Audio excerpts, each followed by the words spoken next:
This Guys. conference will now be recorded. Okay, friends. So let's start for the today's session. Today we are going to discuss about the various topics such as deployment. Our main focus will be understanding the deployment today. Uh, in last session, yesterday's session, we have discussed about the topics such as we have discussed about the concept of creating pods, right? As well as we have discussed about how to deploy your Kubernetes cluster on the Azure, right? So that also we have seen. Okay, so today what we are going to do that we will be discussing about limitations of pod. This is one topic that we'll discuss. I'll just recap what we discussed about the labels as well yesterday, labels and annotation. What is the need of it? What is the difference between labels and annotations? Quickly, I will just recap it. Limitations of pod. What is static pod? We have seen how to write the YAML files, but if required, I will create one of the pod to show you and what exactly happens when we delete the pod. That also we'll try to see today. And once that is done, then I will go ahead with the deployment. Okay, we will see about the replica sets. We'll see about the strategy, various strategies of the deployment, such as recreate,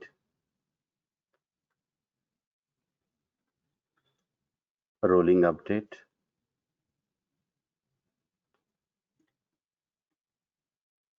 as well as canary and blue-green deployment. We'll discuss about that. Couple of them we'll also try to deploy as well, how to deploy that, right? And other parameters as well. There are a lot of points to be discussed that we'll discuss. Okay. Another important instructions to all of you guys. Uh, you all are very important, and your questions are most important for me. And so what I have decided that nobody will ask a single question also when I am explaining strictly. And in case somebody is asking unknowingly, so there is no problem, but I will say that please hold till the last moment. So don't feel bad about that in case I am stopping you in between. That is very important, guys. Please follow. So we'll respect the decorum of this particular call. A lot of people are there from the different various backgrounds. They're from the various cultures, from the various organizations. All of you are good guys. So what you need to do, just hold your question. Even you, I'll suggest don't type the question in the chat box also till the time my topic gets completed. And once the topic gets completed, also in between while discussion, if you are getting some question, please note down on your notepad or your notebook with the pen. And once the topic is coming to the logical end, then start typing the question, just copy paste the question in the chat box. I think that will help me to understand what are the actual questions need to be answered. So most of the times it looks like that I am not answering some of the questions. They're getting missed. Okay, so I don't want to do that one. So please, this is my sincere request to all of you to hold from writing the questions in the chat box as well till the time we are coming to the logical ending. Okay, so please, but make sure that whatever the questions comes in your mind while discussion, note somewhere on your laptop or maybe on your notebook or somewhere it is possible, and then put the questions in the chat box once the topic is coming to the logical conclusion end. Please follow these rules. I think we will be able to uh, I will try to satisfy everybody's questions, and I will try to give the answers of everyone. Okay, thank you guys. Please, and I think Piyush, please write this definition, write this particular rule, set of the rule, and put it into the chat box so that who are coming right away after the discussion, they will understand what exactly we are discussing, right? So nobody will put the question in the chat box till the logical end, because it is distracting. Lot of things are getting distracted. I want to give the best to all of you guys. Please try to understand the best out of thing. Even if you ask me questions and I'm not able to answer, that's fine. You ask me such a question that I should not be able to answer the questions, I will be very happy to do that. I will note down all that questions. I will go back. I will again work on that when I'll come in the next session and answer the questions. But I will not keep the any question unanswered. So that is my promise, guys. Okay. Only thing is that please help me to note down all the questions so that we will not miss it. Thank you. All right, guys. So last session we have discussed about the pods right after the deployment. So why we do the deployment, Kubernetes deployment? Because we want to orchestrate the deployments, right? Applications, and which applications which are right now running in the containers, we want to manage them properly, and that's where the Kubernetes architecture is there that we have discussed in detail. So in discussing while discussion about the Kubernetes architecture, we have discussed about the building blocks of the Kubernetes cluster, and one of them is we have discussed about the pod, we have discussed about the namespace, right? These are some of the you can say the building blocks which are very important. Okay, pod, namespace. Then we can say what is a label and annotation. Okay, so let me explain you these points, guys. And what are the limitations of the pod? I will just recap it quickly. So what is a pod? Pod is a logical unit. It is a logical unit which holds one or more than one container. That is one thing. Pod gets its unique IP address, but which is not persistent. It can change when the pod dies. Okay, what is a namespace? Namespace is nothing but it is a logical grouping of the resources. Okay, so we are isolating the we are creating the namespace for the isolation purpose. So if I have 100 projects running in the Kubernetes cluster, so if I want to group all the resources of one application or one project inside one group, then I will use the namespace. What is a label and annotation? So in that, label is nothing but, this is very important to understand, guys. What is a label? Label is nothing something like that.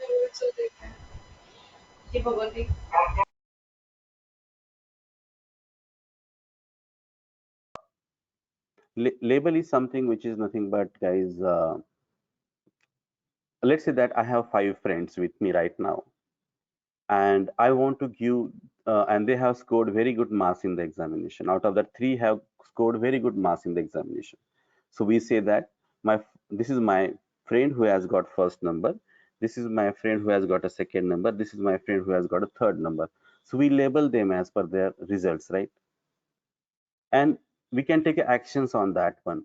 The person who has got the first prize will get a gold medal. Person who has got the third prize, third number will get the bronze medal or something like that. So labels are required to take some actions. So I have a 10 pods running inside the application, and if at all I want to do some actions on that particular pods which are there, let's say out of the 10 pods, 5 pods are in the US region, or 5 pods are having SSD hard drives in that one. Just for the example purpose, I'm taking this one.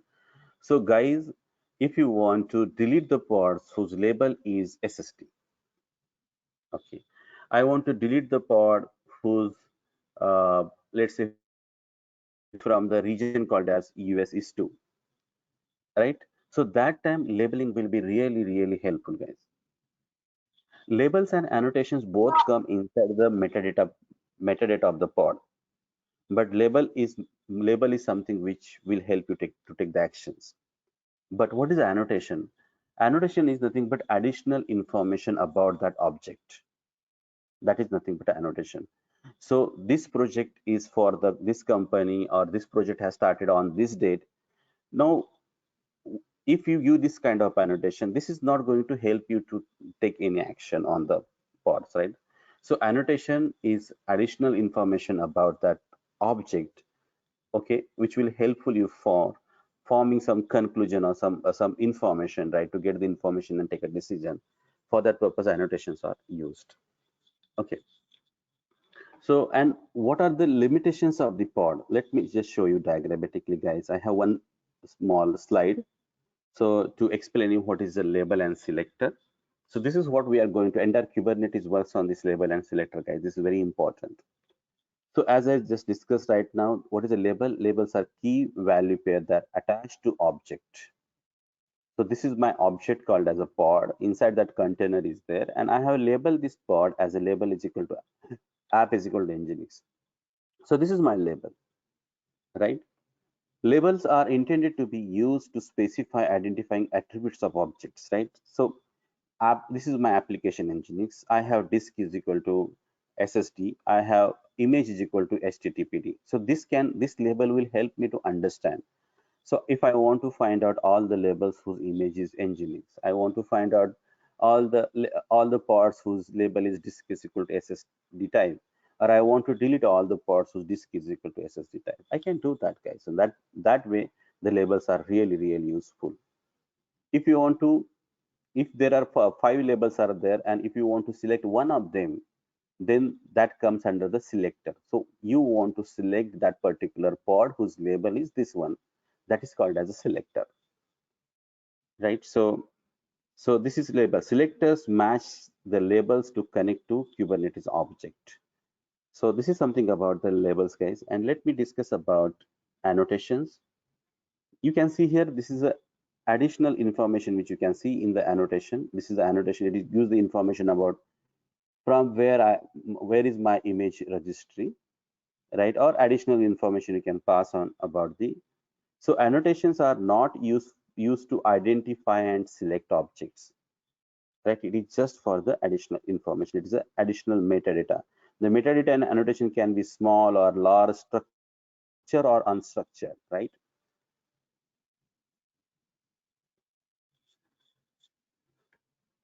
Okay. So Kubernetes label and annotations are both ways of adding metadata to Kubernetes object. That is what definition we have seen. So labels, we have discussed about that. Labels are allows you to identify and select and operate the Kubernetes object. But annotation are not used for that one, right? Annotations are something unstructured, structure value information, small or large, and include characters not permitted by labels, right? So that is what annotation is all about, additional metadata, right? Now,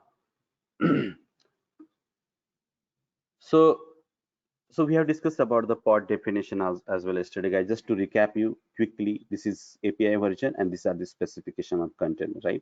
And in this one API version, why from where these API versions are and how to identify them, today I will show you this, guys. We will have we have a different kinds available inside the Kubernetes cluster. So one of them is a very interesting and small, a very unique, that is called as a pod. And this is the metadata which I am assigning. This is my name of the pod, and this is a label. Label is nothing but what is label is nothing but this is name is equal to demo prod. So if I want to take any action on this particular pod, so I will use this particular label to take action. And what pod contains? Pod contains this containers, and its specification about the container is given here. Okay, so guys, what is this API version and how to find out this API version information? That I will just give you this more in detail when I start writing a deployment configuration YAML file. That time I will explain you all this stuff properly. API version.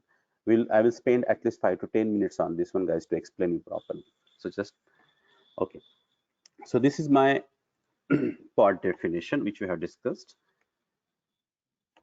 Okay. And what are the pod limitations, guys? So I just want to discuss about the pod limitations as well. Yeah. Now let me just put into the yeah. So what are the pod limitations are there? So pods are static pods, right? So and one important thing is that the IP address is not persistent. Okay, whatever the data you are writing or getting created while runtime in the pod, that means inside the container, is not persistent. Okay, the life of the data which is residing inside the container of the pod is equal to the life of the pod. If pod crashes, the data will also go. So that's why it is called as a memory is not persistent, or data is not persistent inside the pod. That is one of the limitation. Pod can be restarted or can be deleted, right? Because of any parameters, it can. There are possibility that pods can get deleted, pods can get restarted as well, right? Due to any reason, maybe because of the container is going into unhealthy mode, or it has reached to the resource quota. Whatever may be the reason, pod can get started or can get deleted. So then it becomes very difficult to manage with the, and then how to maintain that, how to create the pod again, right? That is what something which we need to understand, guys. So if the pod can get restarted anytime and can be deleted or get deleted, then what will happen to the application which is residing in the pod? That is very that need to be thought on, right? What we should do if my pod gets deleted? Is there any other mechanism which can create the pods in case my pod gets deleted? Can we maintain the same state of the pod in case my pod gets deleted or restarted? Right, guys? So we'll be seeing that, and that is there is a solution for that. What is the solution for each problem? If you want to make a static IP address, if you want to make a persistent IP address to the pod, you have to use a service. So what is the service? How it is defined? What are the types of the services? All that we'll see today, guys. We are going to discuss in detail about the service. And that comes under the Kubernetes networking topic, and I'm going to show that in detail. If memory is not persistent, that means data which is residing inside the container is not persistent. It can get erased or deleted when the pod is deleted. So how do I do that? So for that purpose, we have a persistent volume, right? This is a Kubernetes feature, guys. So how to control the pod if the pod gets restarted or pod gets deleted, or how to maintain the state of the pods, that if your application says that no, I want the 5 pods to be running, so who will maintain that pods? That is a controller, right? So specifically talking about the controller is your replica sets. Okay, and so that is what we are going to see, guys. That is a pod limitations basically, and that has to be sorted out. So I want to take you to the now exercise or practical demonstration, these limitations of the pod. So if what happens if the what is a static pod? Basically, there are a lot of questions comes on this one. What is a static pod? I always say that it is static pod. It is not controlled by anything. So what exactly the meaning of that is? Let me show you guys. So now this is my Kubernetes cluster master node. Let me see if it is working fine, guys. kubectl get nodes. Yeah, it is working fine. It is in the ready state. If you want to see the more information about this one, you can use hyphen o wide. You can get the IP addresses of all the nodes, as well as what is operating system you are using, what is the kernel version of that one, and which Docker version you are using inside this one. All that information can be found, right, with this help, right? Okay. Now, once now this is running, let me see if I have any namespace which I have created yesterday. Namespace is called as a K21. So let me go inside this namespace, or let me see what is there inside this namespace.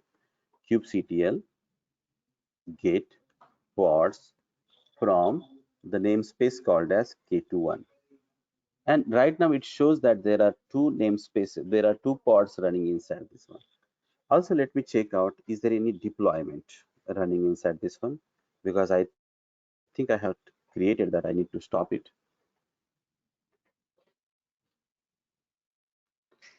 Okay, so let me delete this kubectl delete deployment. But guys, don't worry, I will just explain you this one. I'm just cleaning up this thing. Hyphen n K21 or app2, as well as, but this is very cumbersome. I don't like to do this one. I will directly delete it. kubectl delete namespace called as K21 all the resources inside this namespace will get deleted. Why should I delete it one by one if I don't want them, right? So everything is deleted now. So my namespace called as a K21 has been deleted. So there are no pods running inside that. There are no resources available. So everything has been deleted. Now I want to create new namespace, kubectl create namespace called as K21 again. But if you see here, guys, if I try to get the node pods from this one, so it is actually in the default namespace. How I can make K21 is my default namespace, so that every time I type the commands, I don't want to type this -n command. It should get created inside the K21 only. So how to make K21 as my default namespace? So there is one command. Right now I'll fire, but explanation about that command will be given in the network policies and security context of the Kubernetes session. So let me show you that, guys. So this is my command to set the context namespace to the different namespace. Let's say kubectl config set dash context dash dash current dash dash namespace, and I am going to use K21. Now my context has been changed. So every time now I don't have to type kubectl get pods from namespace called as a K21 because my namespace itself is now K21. So you can see there are no resources found in K21 namespace. Now henceforth whatever I will create, whatever the name resources I will create by this command line or by using YAML file, all of them will get created inside the namespace called as a K21. So this is the important command to remember, kubectl config set context current. So for the everybody's benefit, let me give this command in the chat box. Okay. All right. So now my namespace has been set properly. Let me deploy a couple of pods here to make you understand what is the meaning of static pod. So let me clear the screen so that we'll start freshly. So how to create a pod? Last time I have explained you kubectl run. I want to create a pod called as a pod1 and using image called as httpd. So it shows that my pod has been created and it has created inside the K21 namespace. Okay. Now you can find out the information about the pods like this. If you want to find out the more information about this pod, what is its IP address and everything, you can use -o wide command. If you want to see what is the label assigned to this pod right now, you can use -show labels. And it shows you that this is my run is equal to pod1. Without YAML file, in case you want to assign a multiple labels, how I can do that? So I can use command kubectl label. This is the command I can use to pod called as pod1 and what label you want to give. So that I want to give the label called as disk is equal to SSD. And it shows that now this pod has been labeled. How to see the labels again? We'll cross check whether it is labeled or not. So guys, you can see this is what labeled is now. Now I want to delete this pod. So how we can delete this pod? Just by using the delete pod command. Okay. So if you want to add, let's say one more label, you can use one more command like this one disk, or let's say I just give some different thing label as a dish is equal to vada pav. And you can see here, guys, it is showing dish is equal to vada pav, disk is equal to SSD, and run is equal to pod. This is the command which is allow you to assign the labels. You can give it through the YAML file, or you can give it through this particular command line that is called as the imperative way. But sometimes you feel that no, I don't want this label for this particular pod. Then how I can remove this label? Then it is very simple, guys. kubectl mm, label pods, and let's say the pod 1. I want to remove the label. So I'm just using the same command again, but here I will use dish. I don't want this label dash. So now if you see that show label, this dish is equal to vada pav label has been removed. So we have to just use the what is the key value and use a minus sign or dash sign. If you want to remove this disk also, you can use disk dash. It will remove it. Now you can see that now this has only one label. So this is the way we can label the pod, and this is the way we can remove the pods. Okay, guys. Now kubectl delete pod whose label is equal to run is equal to pod 1.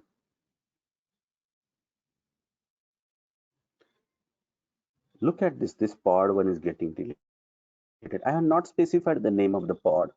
I have specified the label of the pod, and it got deleted. Let me show one more example for this one so that it will get stamped in your mind. I'm creating a pod called as kubectl. How to create the pod? You have to use a command called as a run. Let's say I want to create a pod called as pod 2 from the image called as httpd. Okay. Let me create one more pod which is called as a pod 3 from the same. If you see here, guys, kubectl get pods hyphen hyphen show labels. Both of them are having a different labels. Now what I am going to do, I am going to give the same labels to both pods to show you how the labels work. So I can use command kubectl label pod. What is my first pod? Let's say pod 2, and I will give the name called as, let's say, dish is equal to vada pav.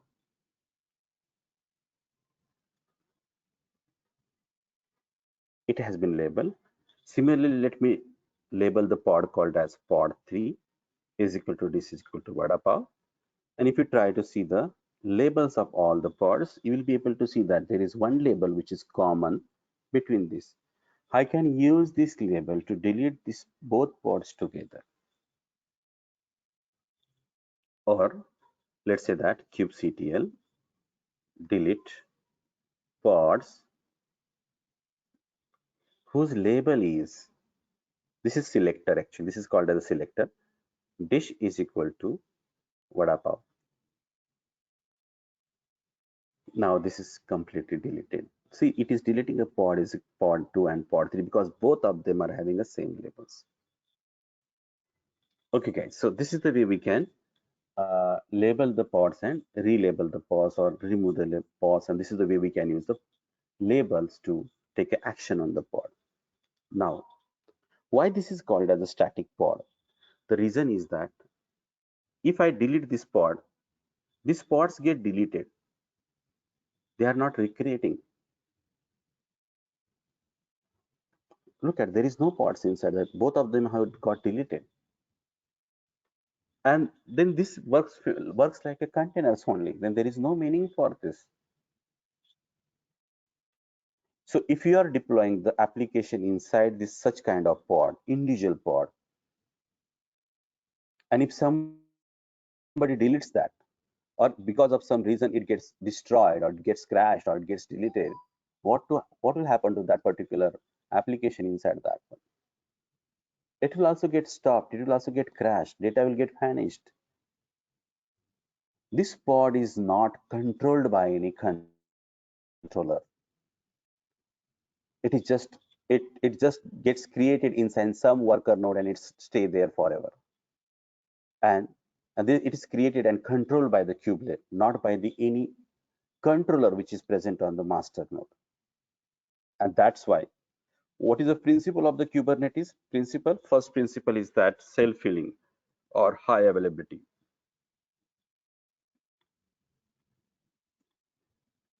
With the help of the static pods, you cannot achieve this one.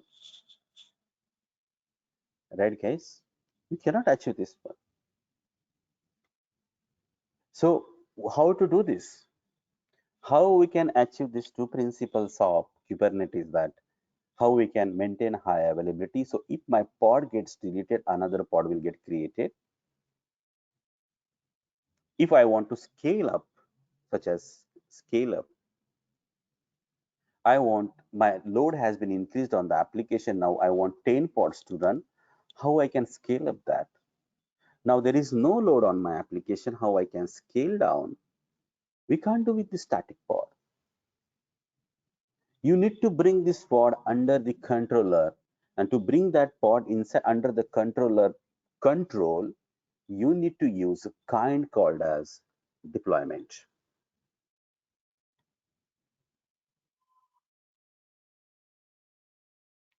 So what is the deployment? Deployment contains the two important entities called as a deployment itself, deployment controller, which take care of replica sets.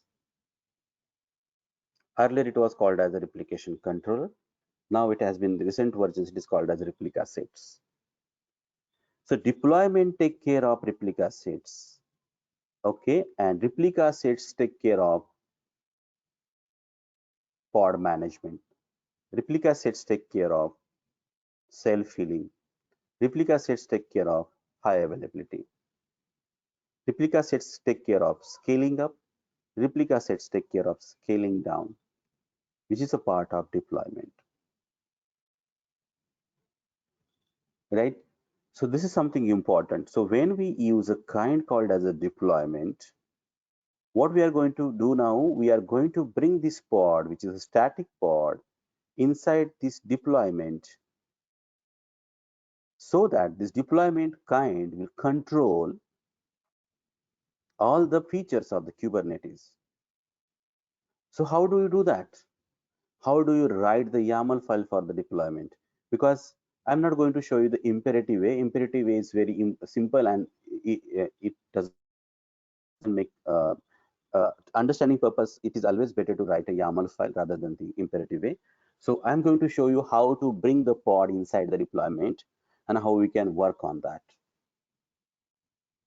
Okay. So now let me create my first deployment, and then I will show you through the presentation also, in case you want, just for the recapping purpose, I will take you through the presentation too, through the diagrams as well, if required. So let's write our own first deployment file. So let me create my first deployment file, vi. Let me go inside my YAML folder. Okay, and here I'm going to create my first deployment file, vi deployment 1.yaml. So I can write my full spelling also so that it will understood. Deployment 1. So it is a blank file. Okay, it is a blank file, right? Now, as I told you yesterday, we need. There's a typo of deployment.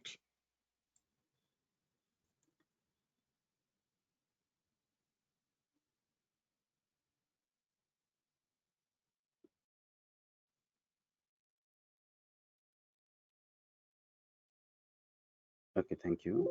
So vi deployment 1.yaml, and now similar like pod creation, we have to use the four important points objects here, that is called as API version. Then you have to write here kind Then you have to use metadata. Then you have to write specifications. So this is a constant parameter, right, guys? Now, API version is now in the deployment in pod we have used v1, right, as a API version. But here which version I am going to use?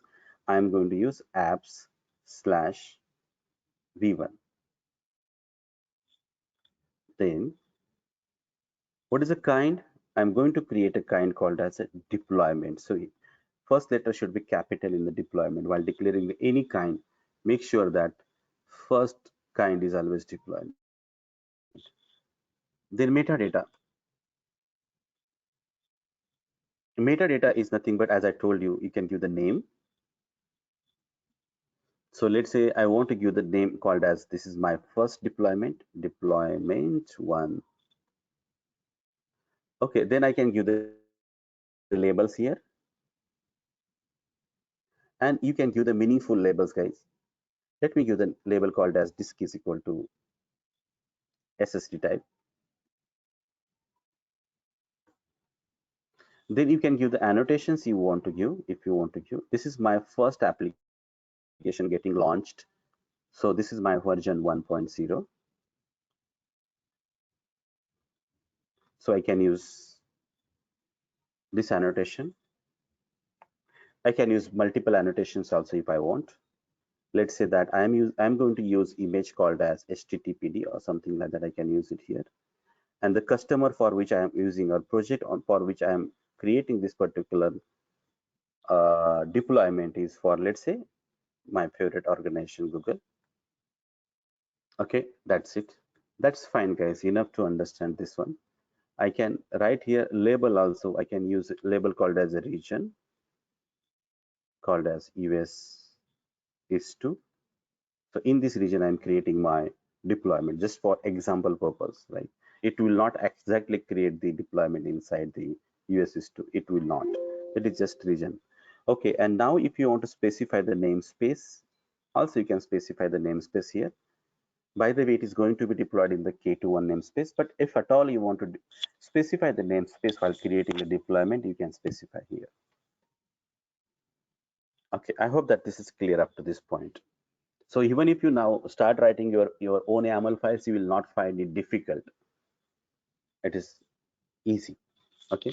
Now, what is the specification I want to write? What will be there in the deployment? Of course, we need to deploy a container inside this, right? We are going to create a pod out of this, and inside that pod will be there will be container, right, guys? Okay. Now, I want the container specification to be defined here first of all. So how to define the container specification? As like we defined earlier, containers. What is the name you want to give to the container? I want to give the name to this container as the C1, something like this. Which image you want to use? Let's say I want to use the image called as HTTPD. On which port your image will be running or application will be running? So I can give the container port here. Same definition like pod I'm defining here, guys, not different at all. 80. Okay, that's enough for now. This is my container. Okay, but this will become as a template. I want to, because what is a deployment actually? Deployment can create multiple replicas. Okay, I want to create a pod from this container, but how many pods you want to create? I want to create four pods. So where I can specify here like I want replicas four of what? Of this template. Which template? This template.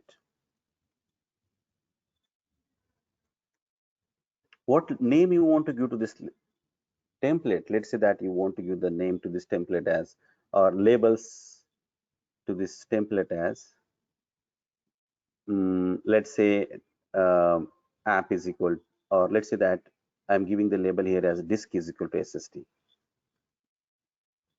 something like this one. So this is my container. This is my mold getting created, one template getting created, right? And I'm naming that template as disk is equal to SSD. Okay, so now this becomes my specification of the template, right, guys? This becomes my specification of this template. So I can write here specification.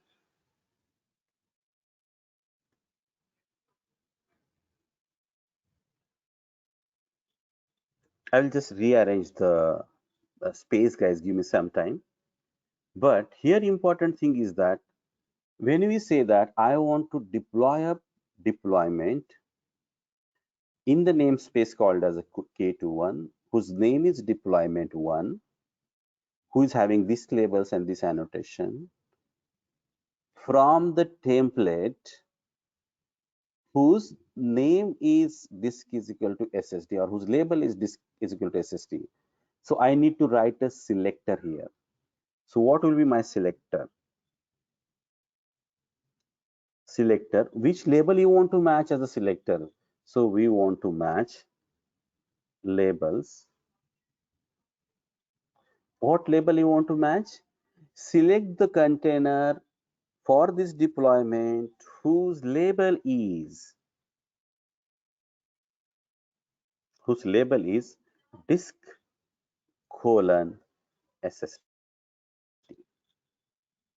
So whenever this code gets executed, disk is equal to SSD, it will start finding out the label of the template who is a disk is equal to SSD. So you can define the different templates in one deployment file, guys.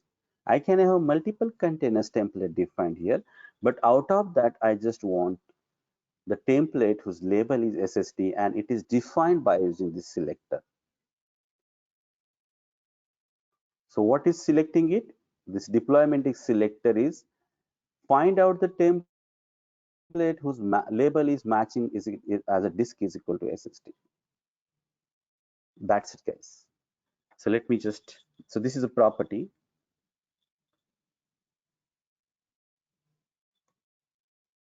This is a template, and inside this template, the specifications are coming as a label, and I'm giving this label as disk is equal to type. And inside this template, inside this specification only, these containers are coming. This is my name. This is the name of the container. This is the name of the image. These are the properties of the containers.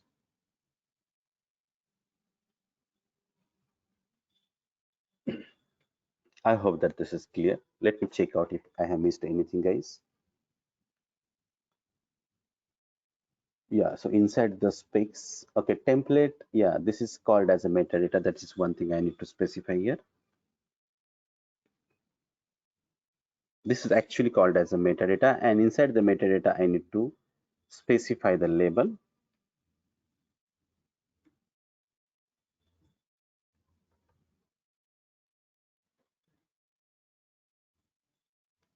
This is the metadata of my template.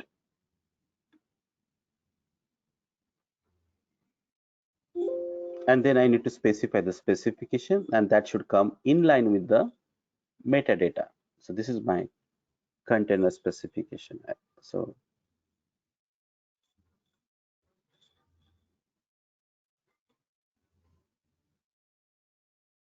okay, and that's it, guys. Let me give the proper spacing here.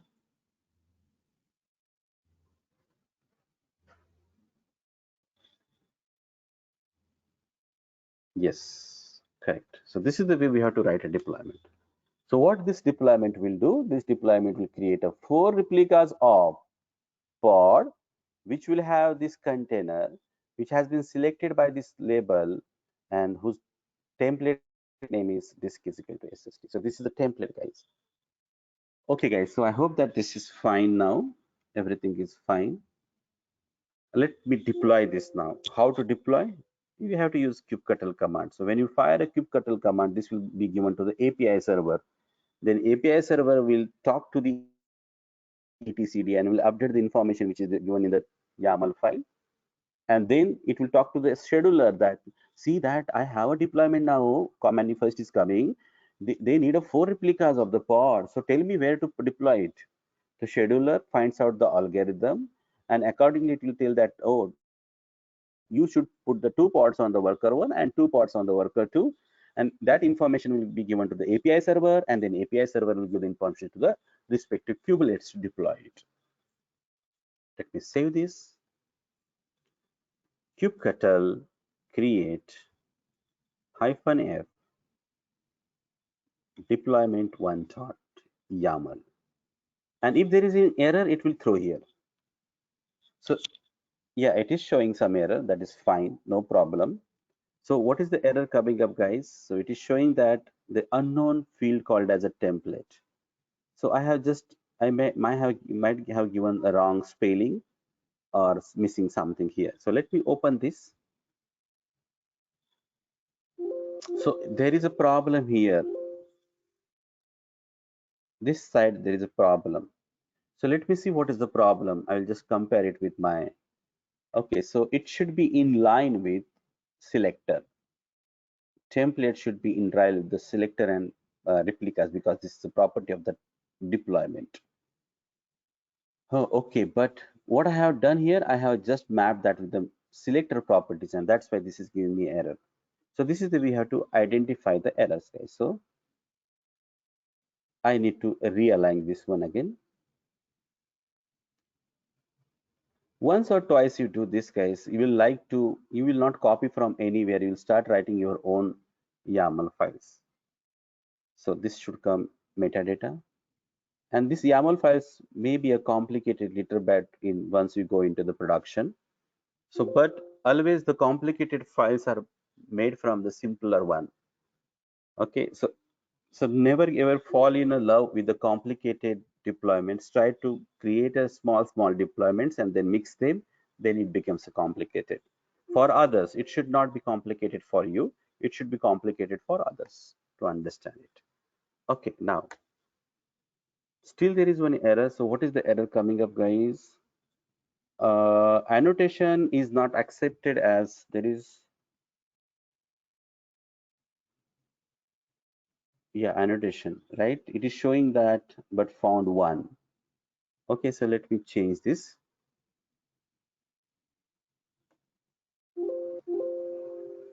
I think this is not picking up version. So let me put it inside the double quote. I hope that this will pick up, or v1.0. Okay, now let me see if any error is there. It is always good if you get errors, guys. Always good, because then only you will start learning it. So now this is kubectl create deployment has been done. Now you can see that deployment has been deployed. So let's how to check it. Kubectl get deployment. This command will also give the information. Kubectl get deploy. This will also give you the same command. You can use deploy or deployment as well. Okay. As well as you can find out how many pods are running. Kubectl get pods. So it shows that this deployment, whose name is deployment 1, has started the 4 replicas of the pod. Where I mentioned these 4 replicas, guys, I have mentioned this inside the YAML file of the deployment configuration. So where I have mentioned that I want 4 replicas. Okay, what one more thing it has created, not only deployment and not only pods, it has created one more thing, guys, and I want to show you that it has created kubectl get replica sets. And what is the name of this replica set? This is the name of the replica set. So deployment creates the replica sets, and replica sets creates the multiple replicas of the pod. So when this replica set will come into picture, what is the job of this replica set? The job of this replica set is like this one. Let me show you guys what is the job of the replica set. Please see the carefully. Please give your attention. Your attention is very important. Don't get distracted. So let me just open.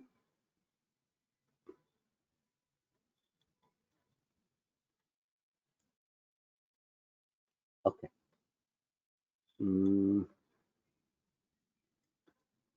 I hope that this is the correct password. Yeah.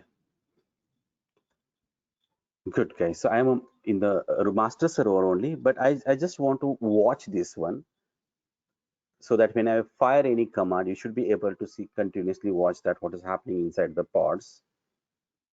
So look at this. kubectl get pods, right? And before running this one, let me just show you more output of this -o wide, and you should be able to see that what is the decision scheduler has taken. Sorry guys, this is getting a little bit moved. Okay, what is the decision scheduler has taken? Look at that. Scheduler has put 2 pods on worker 1 and it has put 2 pods on the worker 2, and their names are like this one. Okay guys, so this is the job of the scheduler to decide where to put the pods. Now let it run now here. What I'm going to do, I'm going to delete one more pod here. Out of 4 pods, I'm going to delete one pod. So how to delete that? I can use the command kubectl delete pod called as deployment. So now see here what is happening guys. I'm trying to deploy. Now all 4 pods are in the running state.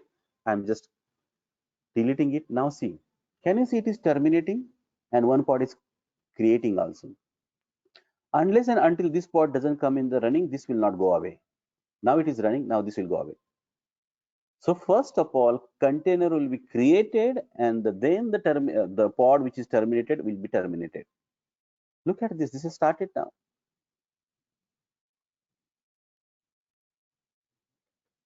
Now, if I again delete this pod, what will happen?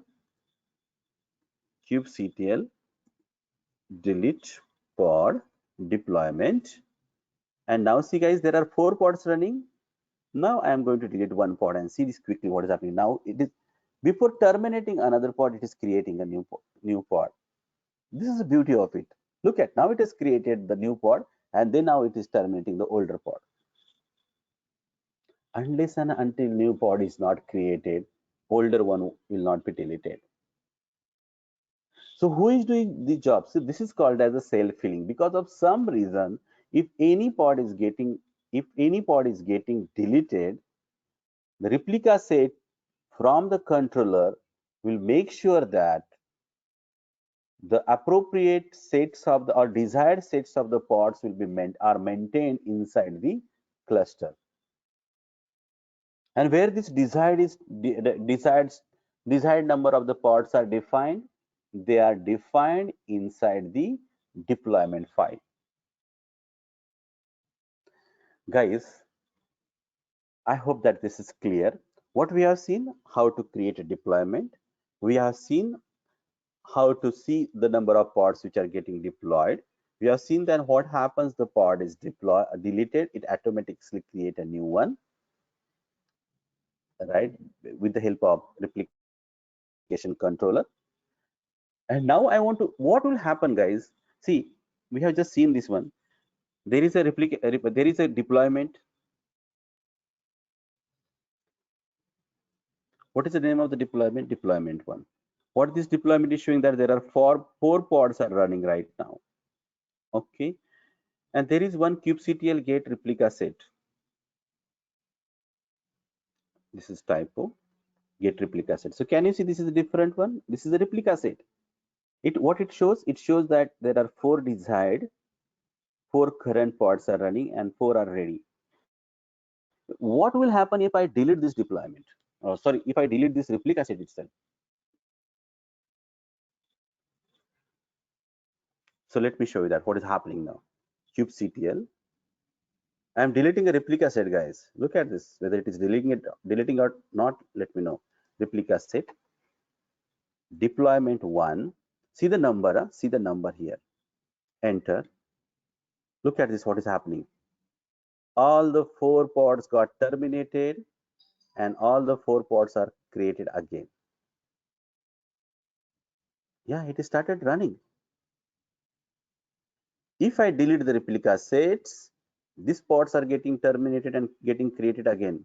So if this replica set is deleted, then is the new replica set got created? Yes or no? Let's see.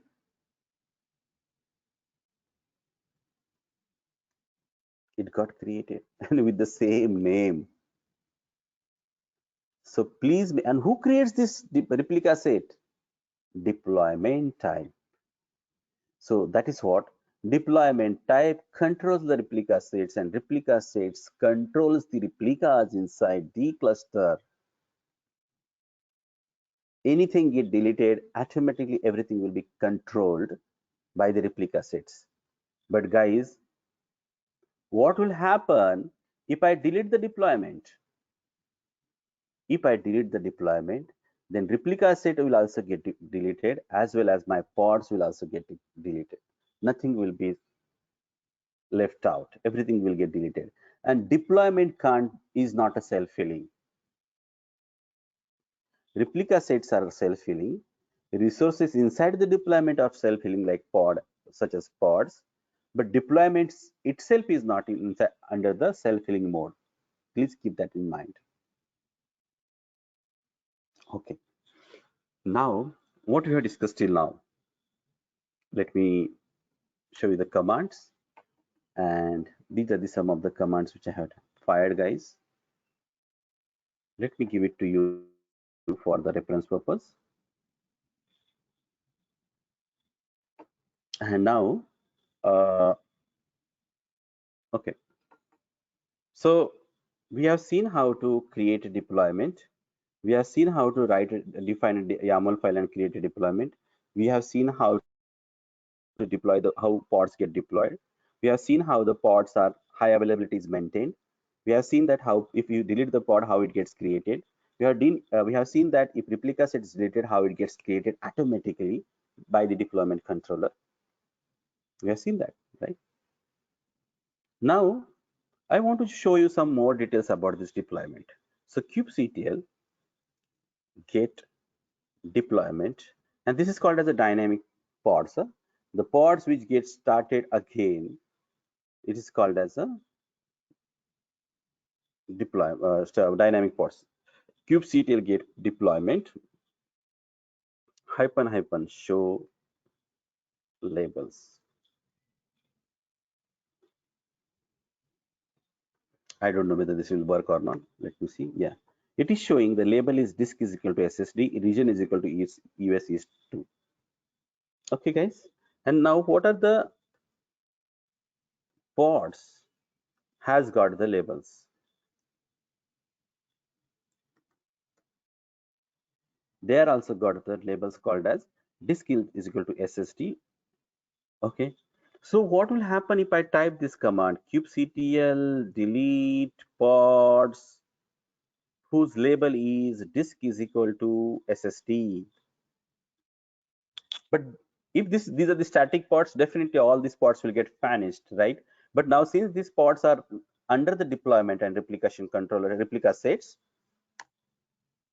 even though these pods get deleted, new pods are getting started creating. Look, it is started creating. Yeah, it is started running now. Yeah, then only all the pods will get deleted. Right, guys? So this is interesting stuff. And another important thing is that you can also, what is kubectl get replica set, which you have seen now. You can manually also create the replica set. If you want to create, you can write the YAML file for the replica sets. You can define the standard replica sets and you can call them inside the YAML file as well, if you want to define it. So this is the simple way to define the deployment, guys. Now, if I want to create a deployment by using an imperative way, that means by using a command line, how should I do it? Because I have shown you by using a YAML file. YAML file which we have used is deployment1.yaml file. So for the reference purpose, guys, let me give this into the chat box. If anybody wants to try, they can try.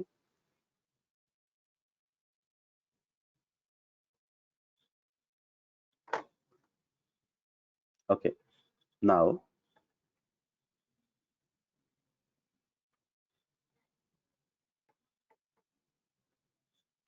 okay, so how to create the deployment by using the imperative way, right? Because in the examination, it will be very easy if you are doing it from the command line. It will be faster, right?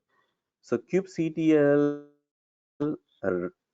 create. This is the command that you have to use, create. What you want to create? You want to create a deployment. So what is the name I want to give to the deployment? I want to give the name to this deployment as a burger. Okay, and which image you want to use? You want to use the image called as, let's say, Nginx. Okay, and let me see if it creates. It shows that unknown flag called as image, so that I think something is missed here. Deployment. Yeah, right, and now it has created it. So you can see that now this deployment called as a burger has been created. How many pods will be there? Only one pod, right? You can see here kubectl get pods, and you see that there is only one pod for this particular application called as the burger. Okay, now if I delete this one, new one will get created. Okay, so now if this is the simplest way to create it, right, guys? Very simple to create the deployment. Rather than writing a big deployment file, you can just use this as well. Okay, but let's say that if you want to create its YAML file, you can use this command dry run -o YAML. So when I use the dry run command, it doesn't execute. So what the time I spent to create this particular YAML file, you can see now this has been created in Jiffy. I don't have to type it. Okay, and now everything is there which I have just typed here. In fact, they have added some more information also. So whatever we have used, this API version is there, metadata is there, specifications are there. Look at this label is there, which is an app is equal to burger. And look at the template they have used. They have created a template of label called as app is equal to burger automatically. And look at this is the container they are using. And everything is inside the template format. And this template is labeled by the app is equal to burger, and that is called here by using a selector. So by using a simple normal dry run command -o YAML, you can easily do this deployment, guys. So if you want to create the YAML files in the examination, use dry run. Dry run will not execute. It will not implement this particular deployment. It will just show you the output. And if you want to implement as well as if you want to see the output, then you need to remove the dry run. Once you are confirmed that it is working fantastically by using a dry run, then you can use this command. So what this command has done now, guys, it has not only created it has created the deployment as well as it has shown me the output of the YAML file, but it's a little bit big output. Okay, now let me see if this is running or not. kubectl get deployments. Yeah, look, burger one got deployed. So if you are not using dry run here, it is going to execute, but it will produce the YAML file also for you. But if you are using a dry run, it will not get executed. It will just produce the output of that command. Okay, so this is something about the creating a deployment by using the imperative command, right? Okay, so before I will take at after the 7 to 8 minutes after I will start taking the questions, guys. I want to give you time to ask you a question, but now I want to show you how to scale up this from the command line or as well as YAML file. Now let's say that I have a burger who has a pods, 4 pods are running inside this. Sorry, only one pod is running, and I want to scale up this. So how do I do this? So I can use command kubectl scale deployment slash, what is the name of the deployment? Let's say I want to use burger. Okay, and how many replicas you want to scale? How many replicas you want? Let's say that you say that I want replicas, 10 replicas of this one. So now this will get scaled up from 1 replica to 10 replica. It is scaled up. kubectl get deployment. Now see, it is coming up 2/10. It is coming up. It is going up. It is creating the pods right now. After some time, it will be, yeah, all of them are now running. Yeah, 10 out of 10 pods are running now. Okay, guys. So you can give any name. I like burger, I like vada pav, I like idli, I like dosa, anything which any cuisine you like, you can use it, guys.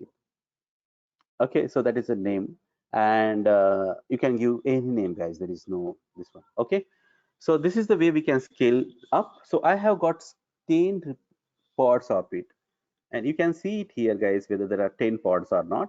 Yes, you can see that the 10 pods of the burgers are now running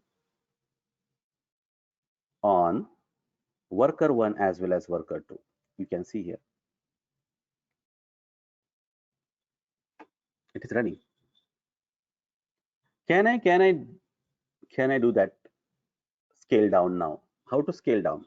Same way, rather than using a, I will use 2 replicas.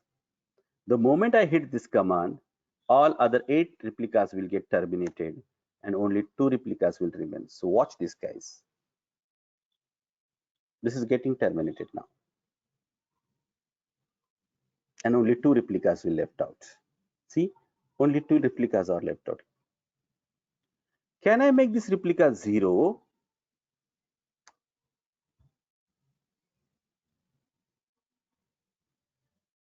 Yes, that is also gone, because I am saying my replica said that I don't want any replicas, just delete them.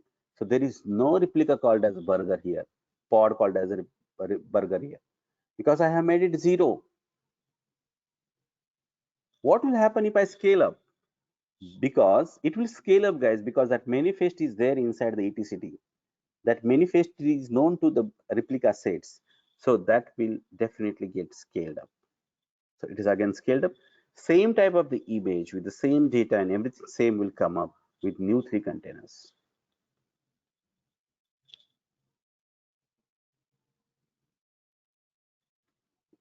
How many such containers I can scale up to? Can I scale up to 100?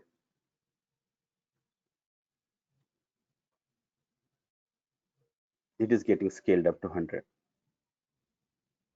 It will take some time to scale up. It will scale up. If you want to scale up to 1,000, you can scale up to 1,000 also, guys. See now how many containers I started created. But only thing is that I need to check out what is the now kubectl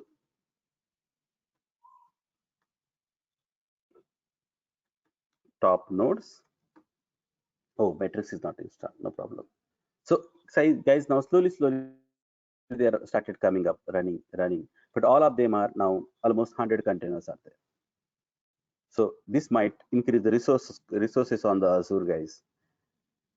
Okay, so now let me bring to the 1,000. Can I just fire this command 1,000? Scaled up. 1,000 containers have started running now. Look at this. How to check it? I will use wc-l because counting requires wc-l command, and it will show you that how many containers are now getting started. Only thing is now worker 1 and worker 2 might be using highest resources because thousands containers are getting pods are getting deployed right now by one application.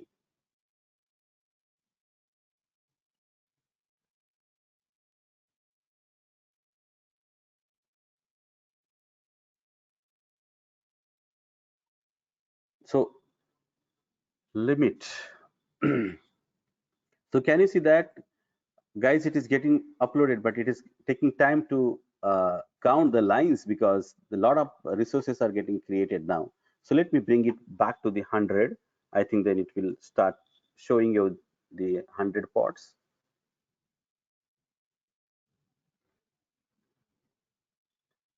So I can use kubectl get pods hyphen override. I think this is not, that's why it is not showing. It should show you 724 now. Slowly it will come down because it has been deleted now. We have just used replicas is equal to 100. So I don't want to use kubectl notch. So now one exercise for you guys. When you come next time for the session, you need to find out what is the maximum limit or how many pods I can deploy on the one worker node. What is the maximum limit of the pods? That is exercise for you. So please note down that, and next session you need to give me the answer. Not in a hurry. If you know right now, don't give that answer. Okay, so now it is coming down because I have made it 100, 136, 130, 126, 124. Look at this, it is coming down now. All right, guys, so we can bring down the replicas to 1 again. That's fine. So this is the way we can do a lot of things with the deployment. It's beautiful topic of the Kubernetes, beautiful feature of the Kubernetes, guys. You should play with it like anything. Okay. So what we have discussed till now, if you want to just recap it, we have created a YAML file to deploy the deployment. We have seen the labels and selectors.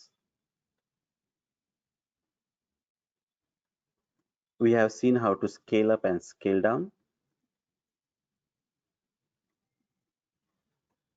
We have seen something called as what happens HA, that is we have seen high availability, we have seen self-healing.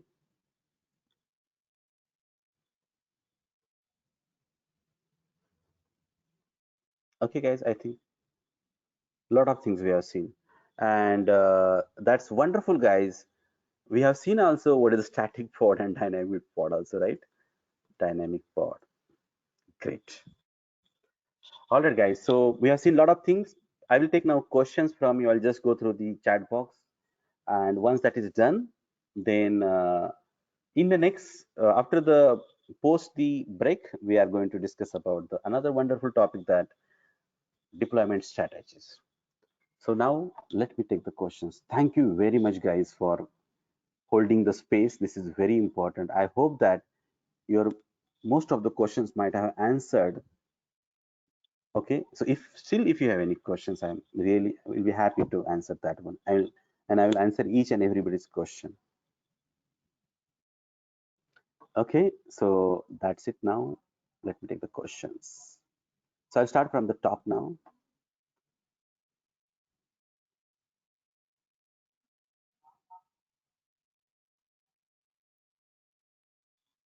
Yeah, selector is different than the label, right? Label is nothing but a name, and selector is just, it is like select star from column name is equal to employee name, something like that. So selector can be used as a key name. You can use a key name to find out the information by using selector. So a selector and a label is different. Okay. Okay, Abhinam, that's done. I discussed about static pod.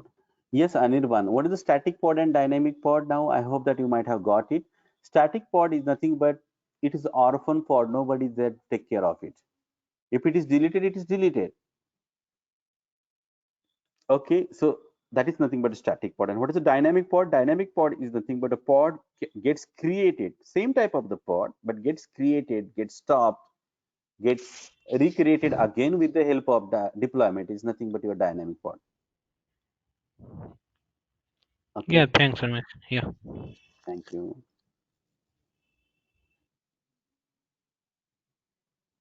Yes, Gyan, I have to explain about the API. I have not explained. I will definitely explain. Okay. So when we start after the break, immediately I will start with the API only, and then we'll start. Okay.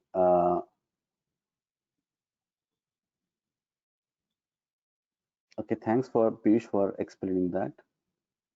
Mm, again, we'll discuss about that. Like, okay, about the volume mapping you are asking.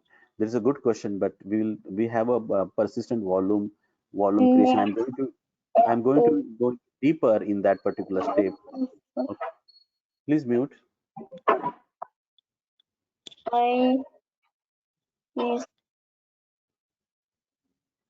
Okay, okay.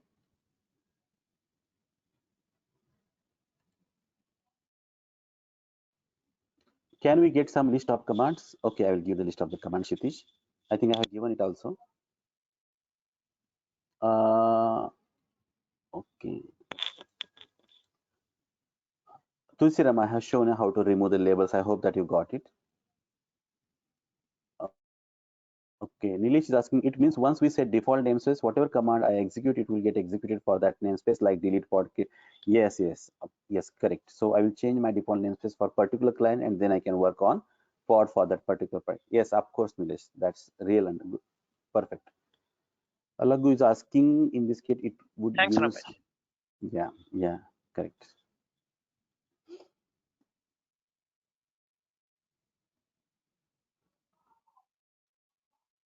Yeah, Alagu, you got the solution, right? The solution which you are giving, no need to write any shell script also for the bash script. You can just do with a simple command. Okay. Tulsiram is asking, static pods are managed directly by the kubelet on a specific node without the API server on them, unlike pods that are managed by a control plane. Instead, the kubelet watches static. Yes, absolutely. Thank you very much for that explanation, Tulsiram. It is correct. Very nicely explained. Okay. Okay, Piyush was answering somebody. Yeah, thank you. Correct, but every time I need to give namespace, right? Yeah, that's fine. Can you explain that Tulsiram's question once again? Okay, no problem. So Tulsiram has answered what is the difference between static pod and dynamic pod. So what Tulsiram is saying that, or what is basically static pod is not nothing but when we give the deployment, when we give the command from the API server directly pass this command to the kubelet and ask kubelet to create the static pod. Once the pod is created inside that, then API server doesn't keep the control over that static pod. So if that static pod is deleted, API server doesn't come into picture. It will not bring the replica sets or deployments into picture to recreate that pod. So what the statement is that kubelet is which is available on the worker node will monitor, observe that particular pod, and if it is deleted, it is deleted. It will not recreate also. Okay, so that is the meaning of it. I hope Ramesh, that. Ramesh, sorry to disturb you. I mean, the static pod is not going to be created by AP server. Okay. Yes, it is. Yes. Just by using kubelet, we can create a pod that is called a static pod. Whatever the command which we are running by using kubectl, which will go via API server, so it's not been a static pod, as per my knowledge. No. Okay. Understood. What is every kubectl command which you are passing to Siram is going through the API server first. That's what. Then only it will be given to the Right. Even though you are Whatever creating a yes, whatever you have said is exactly correct. But the static pod, the definition of static pod is like which we can create by using a kubelet, not by using a kubectl command. Okay, let me add one statement here, Tulsiram. All the pods, including static and dynamic pod, we say all of them are created by the kubelet only. Yes, correct. Okay. I accept that one. And another important difference between this one is that once the pods has been created inside the worker 1 or worker 2 node, if that pods are managed by the API server, then it is called, you can consider that as a dynamic pod. And if the pods which are not managed by the API server after creating inside the worker node, they are completely static pods. Do we have a command to check what is managed by API and not managed by API server?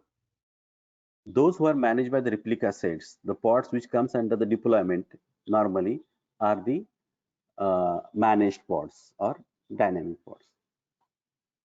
So don't get confused here. Why I use that static pod and dynamic pod definition here to make the difference between, if you are trying to deploy the application with the static pod, with the just simple in the pod, and if your deployment, if the pod gets crashed, then application will also get crashed. Nobody is managing there.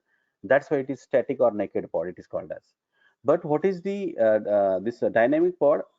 By due to some reason, if the pod is getting deleted, there is API server, there is a deployment, there is a replica set is there in the control plane, which will take care of that particular pods in case something goes wrong with that. That's why it is managed or dynamic pods, it is called as. Otherwise, pods are always created by the kubelets. And you can use this command. Yeah, thank you very much. Okay.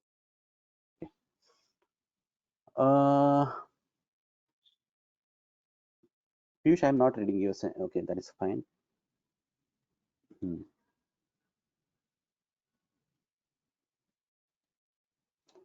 Jankiram, how to set up a cluster on Windows?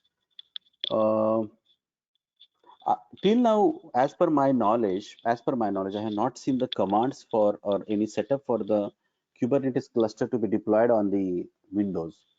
You can have the desktop version or client version on the Windows, but I have not seen the Kubernetes cluster getting deployed on the Windows machine till now. I'll check my thought process on this one as well.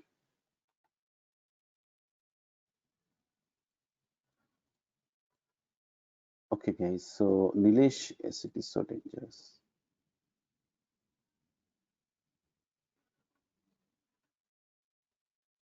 Okay. Yeah. Hello. So it is better to work in namespace, Nilesh, rather than using a -n command always. Okay. Correct. So my question is basically, if I set the namespace for particular client and suppose any request come to another client to do some delete activity and forget to mention the namespace. So basically I will delete pod for some other client. That's what my query was. Right. Correct. So Yeah. yeah, basically we should do the RBAC. In RBAC, we will see that how we can restrict person from deleting it. Yeah. Okay. Thanks. Anthony is asking something. I think here that has been answered, right? Piyush, okay, thank you. Usman, why API version is changed from V1 to apps V1? Okay, I will discuss about the Usman about the API versions. Why should we take a V1 for the pod and why should we take it for the apps for the deployment?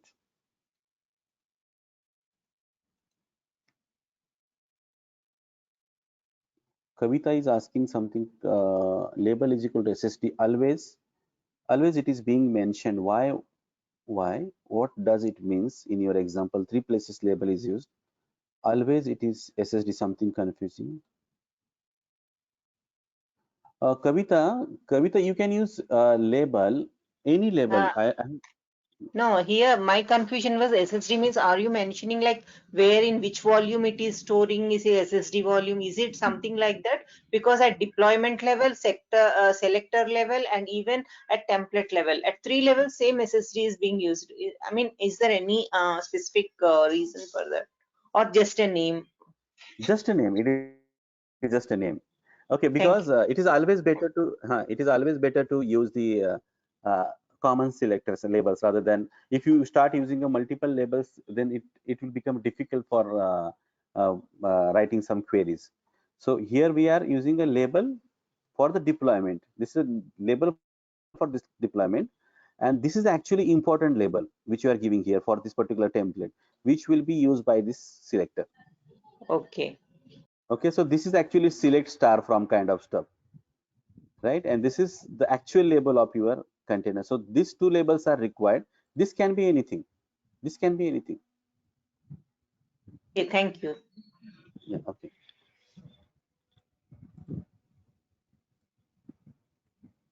Vivek is also, can we see if template also created? Vivek, I am not able to, what was question? Vivek, can we see if template also created? If you are listening to me, Vivek, please ask the question. Sorry, Because I was just left. So sorry, Ramesh, I joined again. Yeah, template, because when you created a YAML file, right, deployment kind deployment, at the time you mentioned a template, right, and then there is a, and that template name is some kind of you put what we call meta, this equal to SSD or something. So there is a question that is there any correlation between that disk SSD and the labels which you mentioned earlier in that same kind of YAML file? If you can open no, that file, right? Okay. So you it's open it, open right? now. So, That is what I was explaining just now for to the Kavita. Same thing. So the label which we have explained given to the deployment is something different. It can be anything, but this is a label of the template which has been called by the selector here. So this is not a different label. This is the name of the template which has been called by the selector, so that the deployment will be done with this particular template. can we put instead of this SSD in template name as this something like XYZ or something? Mm-hmm. Yeah, I Can we can put put why? anything. Okay, I because can put that's the here. confusion Yeah. creating. You putting the same name, right? That's where the confusion comes. No, but this should be same. Huh? Both of them should be same. Otherwise, it will not work. Whatever the name you give here, that's fine. But both the things should be same. Why again? I'm asking just why should I have a same name? Because here you are just calling the label whose name is disk is equal to SSD1. Oh, no, I got it. Oh no, sorry, I was looking up the wrong stanza. You're right. So on the side of spec equals SSD or colon SSD, and then you can use a different. I mean, sorry, the labels. Actual label is SSD, but the spec on the replicas you can use SSD1 or on the template also as SSD1. Here you are saying this one you Right, are right, saying. on spec and template. Yes. Whatever the name you are giving to the template has to be called as a select here. Correct, Your because the label selectors are based on labels only. Which labels you want to select? yes, correct. I hope that it is clear now. Sorry, just Yes, to add, but Ramesh, can we have multiple labels here? Let's say one more label, and in that case, do we need to call both of the labels under No, match labels? one label is enough. All right, okay. Yeah. Ramesh, sorry, I have a question on this again. Mm-hmm. You mentioned the labels in metadata of in line number 6-7, and you also mentioned the labels at under the template. So the labels given on the line number 6-7, whatever it is, that label will belong to the deployment, I guess, and the label mentioned under the template, that label belongs to the container. Is it correct, or how it is? Yeah, absolutely correct. Okay, okay, Great. okay. Ramesh, Thanks, can you thanks. explain about the labels only? The disk one, disk, I mean, in the API and the spec and the template. Can you just give a quick overview on that? Okay. So what exactly you want? Do you want this? This is what I'm see. Basically, Just what we differentiate the want. labels in API version, metadata, and specs metadata and template. A quick overview. No, this is the label for the deployment. This is the name for the hello. deployment. Okay. This is the name for the. This is the label for the template, and we are calling this template by using this same name. So you can give any label here. It doesn't matter. But whatever the label you are giving to the template, that need to be called as a selector here to choose the container, which container you want to use for creating the pods. Okay. think if you have any confusion, I think I have explained this in detail. I hope it should have been clear. But still, Hello. if you, yeah, tell me. Can you hear me, guys? Yeah, Yeah. sure, Yes. Ramesh. Yeah, we'll Yes, do Ramesh. try to do some practical stuff and get back to you if I have any questions. Yes, please, Ra- please, not an issue, not an issue. Ramesh. Guys, if you have any such questions now, one-liner question also, please do create the tickets in case or send it to the K21 support team. That questions will come to me and that questions will be answered. Don't worry about it. Ramesh, So I have a suggestion. Mhm. Is there any way you can draw a picture for this particular YAML file and just put some Yes, tags on it so visually it'll be clear for everybody, I that believe. is that's really a good question. Yes, we need to have some kind of picture diagram to understand this YAML.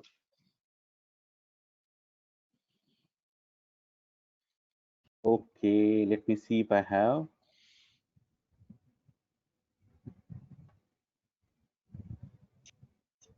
No, And Ramesh, none. can we create these templates into different YAML file and just give the reference from there? Okay, which no, yeah, we can create in the different YAML files. There is no problem. Yeah, we can do that. I'll come to the Okay. visuals. Yeah, Huh? Okay. I'll yeah, come. Ramesh, how many pods can be created and how many replica sets can be created? What is the limit? Oh, that is a question I have given for the exercise. you guys, need to do the exercise and come back, and then I will answer that question, if you don't mind. Ramesh, can I ask a Mm, question?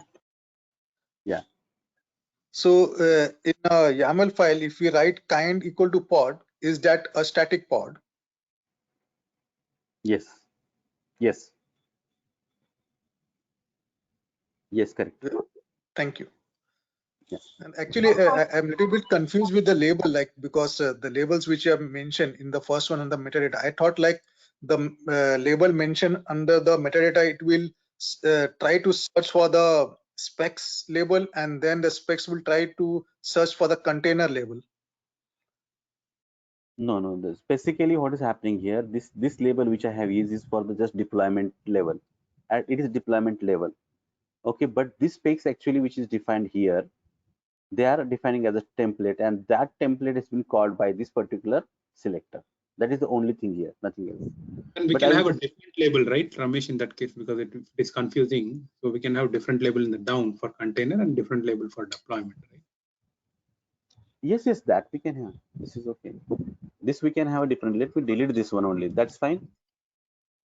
Now So there is that no means it's confusion. not mandatory. Yeah? I mean, meaning like, do you mean to say that deployment labels are not mandatory and only container labels are mandatory? Or how does it No, work? this label, I have given the label, but it's a different label I have used. If you don't give the label, automatically it will be taken as a deployment label. The deployment will take some label automatically. If you don't, even if you don't give. Okay. Ramesh, one more Hello, question on this hello, Ramesh. YAML file. Hello, Hmm. Ramesh. Hello. One by one. One by one. Yeah. Yeah, yeah. This is Shafi. Hello. Yeah, Shafi. Yeah, Shafi, bolo. Yeah, tell me. Yeah. This is still I got a little bit doubt about this because now you deleted that SSD disk one and the region. How where we'll be using it this deployment exactly? Could you please show me an example? Because I got confused a bit. Okay. Okay. No problem. I will come back with this example, guys. One more example, I Okay. will come back on the label and this one. Don't worry. Because I will show you pictorial format. I will recreate the deployment. I will explain exactly what is happening. Because you are not clear with this labels format, I will just Yeah, create this. that's what many places we are using it. How far it is effective. Now you kept region, but the other one is deleted, right? I will just come back on this one. Okay. Okay, thank you. Thank you. Yeah. All right. Ramesh, just a small question. Mm-hmm. Regarding the difference between static pod and dynamic pod, is that static pod will not come after the deleting it?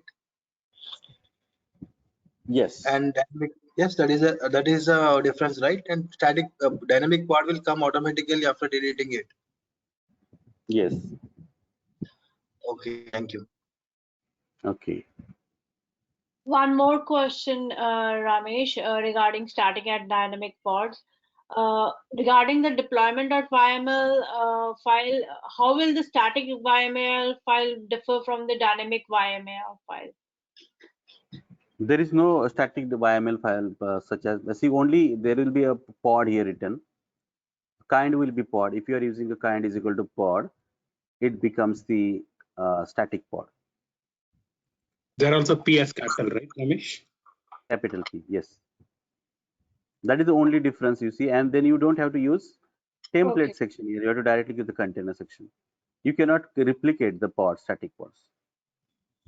Could you share the static and the dynamic files on the chat or probably offline with everybody? I will share that one, not an issue.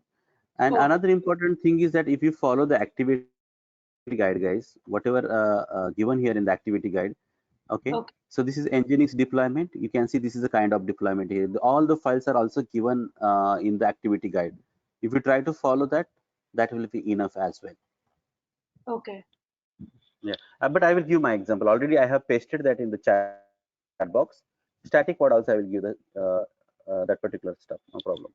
And one more thing regarding the HA cluster, I understood that it is having plain nodes such as Cube, API server, scheduler, and control manager.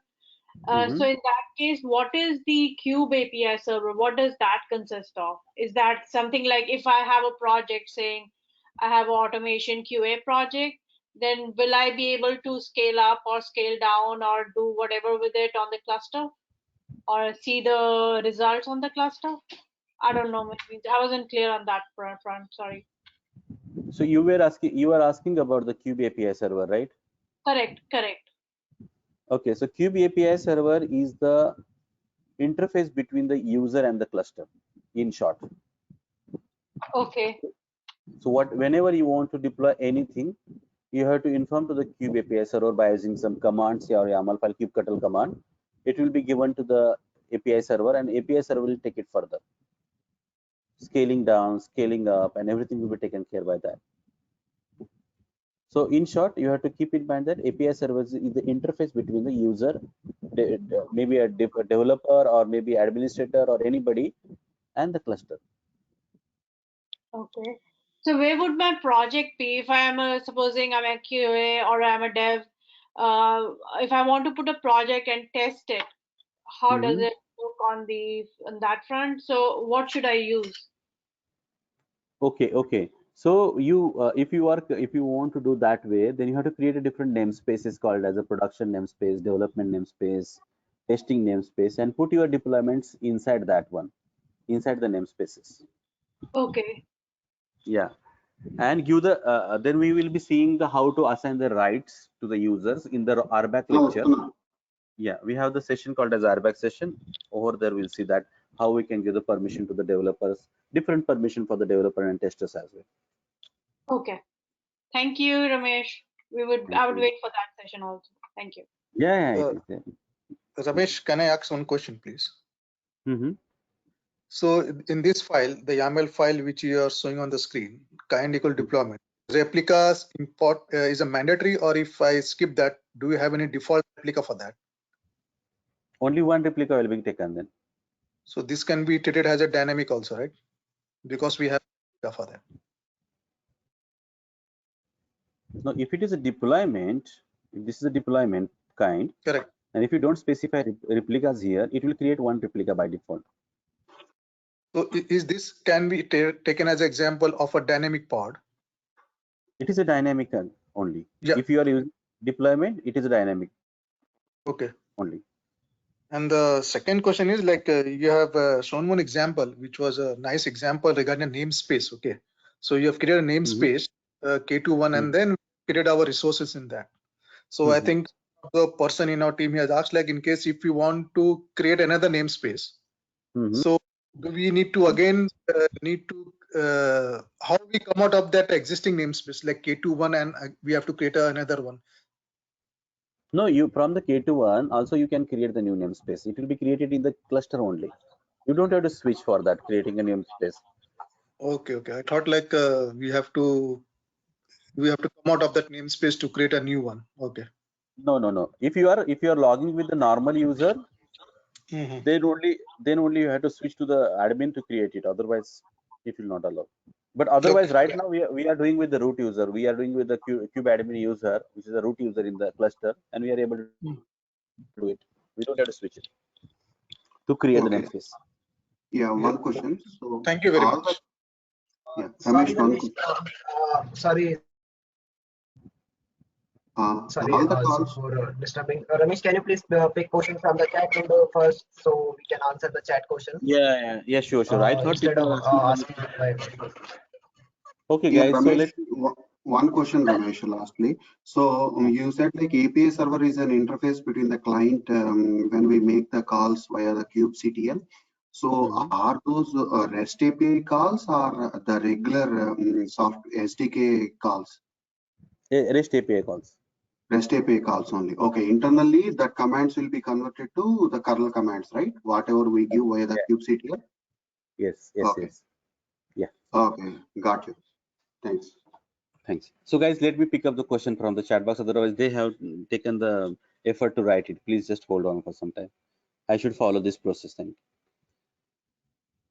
Okay, so where was I?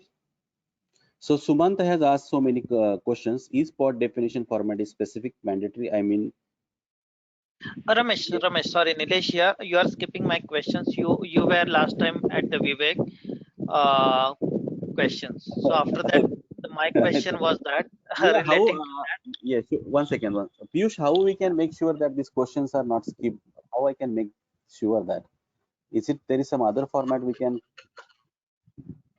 No, Ramesh, there's only way in GoToMeeting to just check the questions. We can't mark on the. I will check with the support, the team support. Then I will inform you that if we can differentiate if a question is answered or not. Because there are Ramesh, almost. Ramesh, you stopped at 9:54. Look at the 9:55 question. 9:55 a.m. Nilesh, that you have to start from there. One second. I think I have given. Okay, I have stopped at 8:45, right? Okay. Yeah. Okay.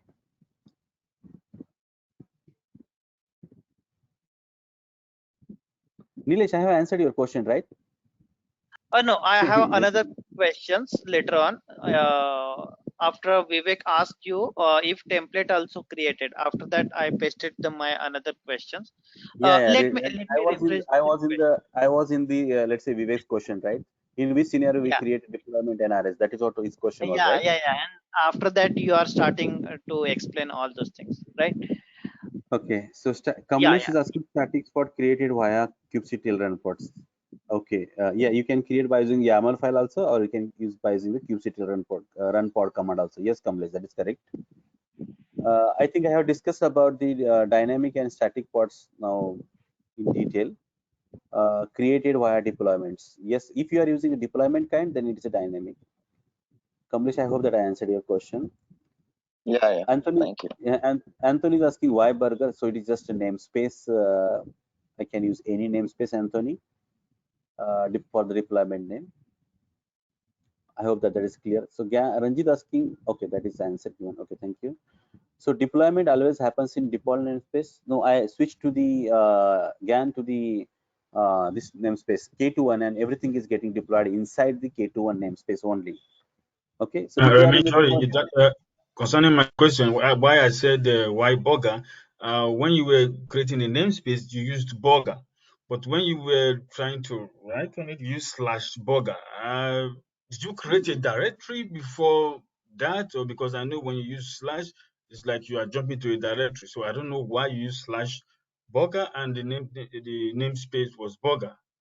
I think there might be a typo from my side if I'm using a slash now. So that might be a typo error. It should be only burger, not a slash.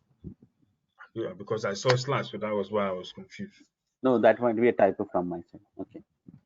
Okay, thank you. Ramesh, I think what Anthony was referring to is that slash, in my opinion, it is not a typo, Ramesh. I think he's talking about when you use the pods slash the name of the pod Okay, name, okay. and that is what he is referring to.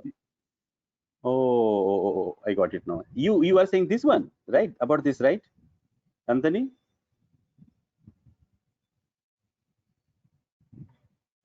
Yes, I Oh, mean this one. Yes. yes, correct, Anthony. So I was trying to find out. I want to find out the deployment whose name is Burger. I can have in the namespace. I can have hundreds of the let's say this what do you say deployments or the different names. And if I want to specifically find out one deployment, I can use this way: deployment Burger. So it will give me the resources from the Burger deployment / Burger one. It will give me the resources from the Burger one, like that. So you mean if I remove the slash, it will still work? Then you have to give the space deployment Ah, space Burger. okay. Ah, Yeah. okay. All right. Yeah. Thank you. Thank you. Sorry for taking that. I didn't. Thank you for somebody who has referred that, cleared that thought. Thank you.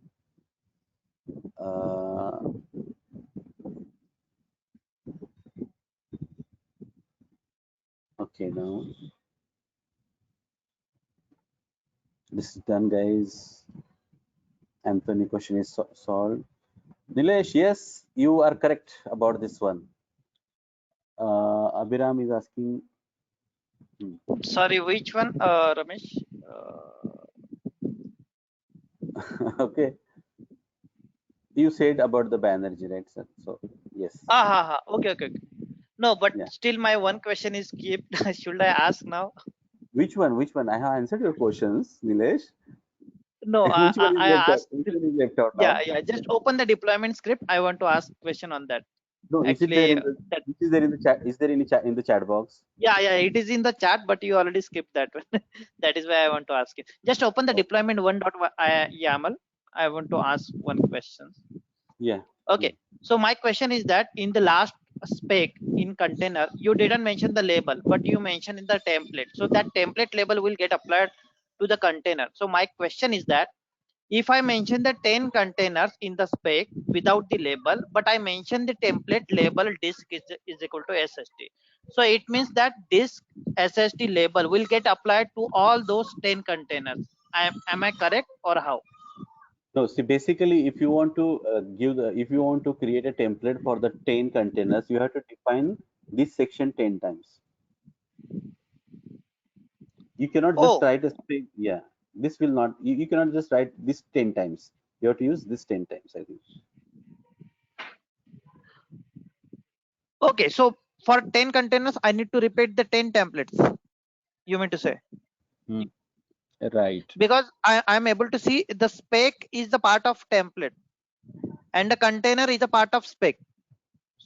So Yeah. if you create a container, 2 containers under the spec, from as per my knowledge, those 2 container will have the same label as a disk is equal to SSD. No. Yeah, that way you are saying. No, this is the name of this is the name of the template, not the of the container. This is the label of the template, not container. And I can specify then. Let's say that 1, 2, 3, 4, 5. So I can use like this 5 YY. Okay. And I can give the different container name. Correct. Now the C2 also will have the same labels, disk SSD and disk SSD1. That's what I'm asking. No, that's why it will get confused, right? Then I need to specify the. Then it will go like that. When the selector comes, says that I have to talk to the SSD, then it will come to this location. But which container it will pick up? Okay. Both the containers. No, but if it wants only one container, then correct. So, in that case, in that case, we have to define the different template. That will Can be you easiest. do the label at the container level? Or So, but we are not. Then we have to write inside the template the match selector again. Select this one. So it will.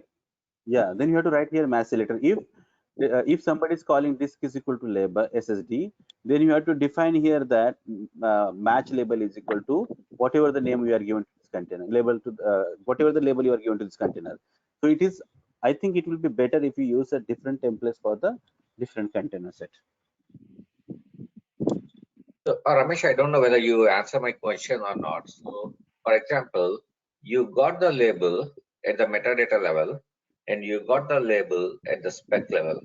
When you do a search on the label name, which one it will pick it up? No, see, you just you don't have to worry about this. Just ignore this one for some discussion. This discussion, the label will be considered, which is whatever you are label given a label inside the template. That label will be considered here. Okay. So this label is important. So whatever the label you have given, that label will be called here. So I will come back on this one. Just give me some time. I want to discuss it again. I have given the commitment to others that I will be Yeah, discussing it sure, again with the sure, Ramesh. Victoria. You can carry on with other questions. Thanks. Yeah.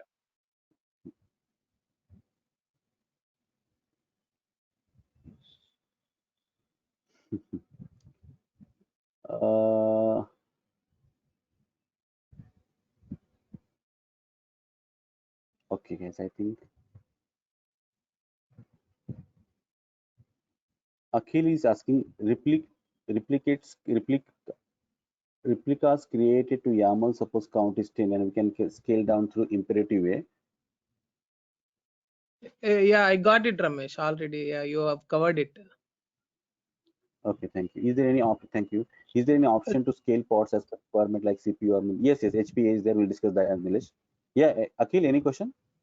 Yeah, so I mean the same thing. So if we do it like through declarative way, like scaling up, like we have already mentioned in the deployment file, in the YAML file, saying like 100 replicas.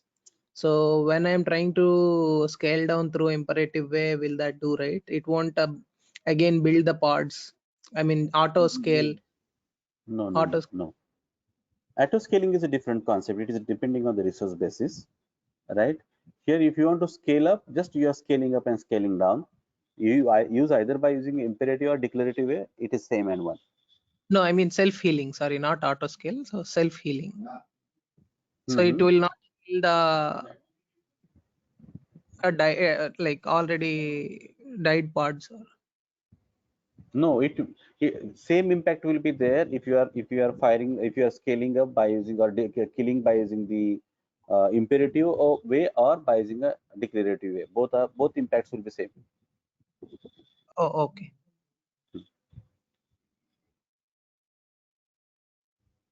So Nikhil, we are going to cover that into HPA on the resource basis. Okay, what is the limitation of RS? Please, only one RS will get created for one deployment. Santosh. Okay.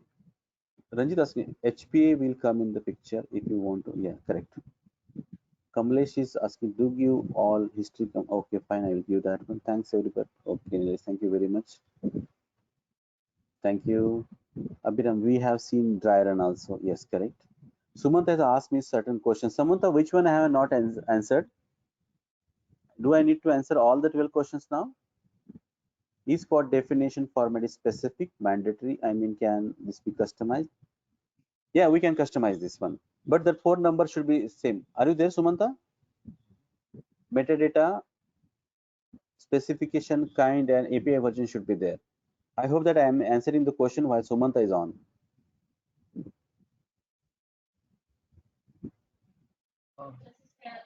I think Sumanta is not audible, but Sumanta is here actually, Ramesh. Okay, fine, no problem. You can customize it, okay, but keywords are, you need to use the keywords, same keywords, but you can customize. If you have created a pod with Nginx image, then can we have a container of different image inside this pod? Yes, we can have. I think yesterday we have seen the example, or today also I think we have seen, not today but yesterday, I have changed the pod images, guys, right? using the same YAML file. I have shown by using the edit command. So say in same pod, I can change the image of the containers. So the label has been appended once you assign a label without deleting the old label. What is the question? So the label has been appended once you assign a label without deleting the old. Yes, yes. So if you have already one label assigned to any resource, and if you add one more label, it will get appended. What -L stands for in Kubernetes? Yeah, it is something like that. L is something selector. Okay. kubectl delete pod -L. L is a selector here. What label you want to delete? Which pods you want to delete? Whose label is this one? So you use -L for the as a selecting the labels, appropriate labels. By default, when a pod is created, a label has been assigned to it. Yes, it gets assigned to it. Does the sequence of command inside a YAML file is mandatory? No. You can have API version at the end of the YAML file also. You can change the sequence. But you cannot change the properties of the YAML specific. Let's say if you are defining the container properties, you need to define under the container only. But sequence can be changed. So Ramesh, sorry, I think my headphone is not working. So the sequence means, you are giving space, I mean, just to maintain that readable format, right? So that's it. Otherwise, you can mention things You anywhere. have to, yeah, some commands or sub values should be given as two spaces or the spacing should be equal. Okay. Okay. Okay, if the spacing is not aligned properly, it will give the error. Okay. Yeah, spacing has a lot of importance in this one. Okay. Okay. So the -L, what I mean, the -L, okay, that is in the kubectl delete command. That stands for what? It was used to select the label. Oh, select the label. Okay. Yeah. Select the label which has this one, right? Okay. Okay. Yes. Yes. Okay, and now can you define here in which worker you want the replicas to be created, like in worker node 1? Yes, we can do that, but we will see that in another session, guys. We have a pod affinity, node affinity kind of stuff. In that session, we'll discuss. But we can do that. Okay, the template is for creating replicas of containers inside the same pod, or replicas of pod, you can say anyway. It is actually called as replicas of the pod only, but inside the pod container will be there. So you can indirectly say that you are creating replicas of the container only. But it is the same container used in the multiple pods. Okay. How to check how many containers are there inside a pod? Okay, that we can see. We can describe the pod to check the containers, how many containers are there inside it. So there is no way like you were checking the IP address of a pod and you were checking whether what is the current. No, it is giving the pod level, right? And if you don't want to go into the worker node, then you can find out only from the describe command. Okay. Yes. How to delete the deployment? Is it just to remove this kind deployment in the YAML file? No. To delete the deployment, you have to use command kubectl delete -f and give the YAML name. File name. It will delete it. Yeah. In the deployment script, can we mention how many pods and how many containers inside each pod? Yeah, that is what we have defined this right deployment file. So I can mention how many pods, that is how many replicas I want. Okay, and you can but then that is only giving you how many pods will be created, right? But then inside a pod, okay, how many containers will be created? Can you define that as well? Yes, that we can define. You can define 2 containers, you can define 3 containers. That we can do. You have to mention different template for that, right? No. In one pod, if you are creating a container, then you can use in the same template. Okay. No. What I'm saying is, what I'm saying is, in this YAML file, okay, we are creating 4 replicas. That means 4 pods, and inside each pod there will be 1 container, right? Correct. And the image of that container will be HTTPD, right? Correct. Yes. Right. But Now if, I want there will be 4 pods to be created, and inside each pod there should be 2 containers. Can I do that? if you want to create a 4 pods, okay, that is what you are saying. But different pods you are talking about, right? Yeah, I mean replicas 4 means at any point in time there will be 4 pods which will be running up and running, right? But Yeah, that is true. my requirement is, okay, inside each pod, instead of 1 container, there should be 2 containers running all the time. Is that possible? That is possible. How you can, what you have to write?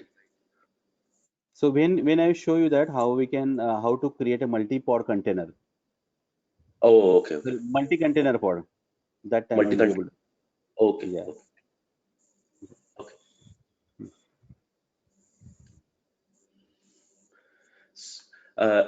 Ramesh, How I to mean, deal with deployment is it? Uh-huh. please go ahead. Sorry. Yep. Yep. In the deployment script, can we mention how many pods? And yeah, that is true. I just discussed about it, right? I think the scale up number depends on the available resources in the host service. Yes.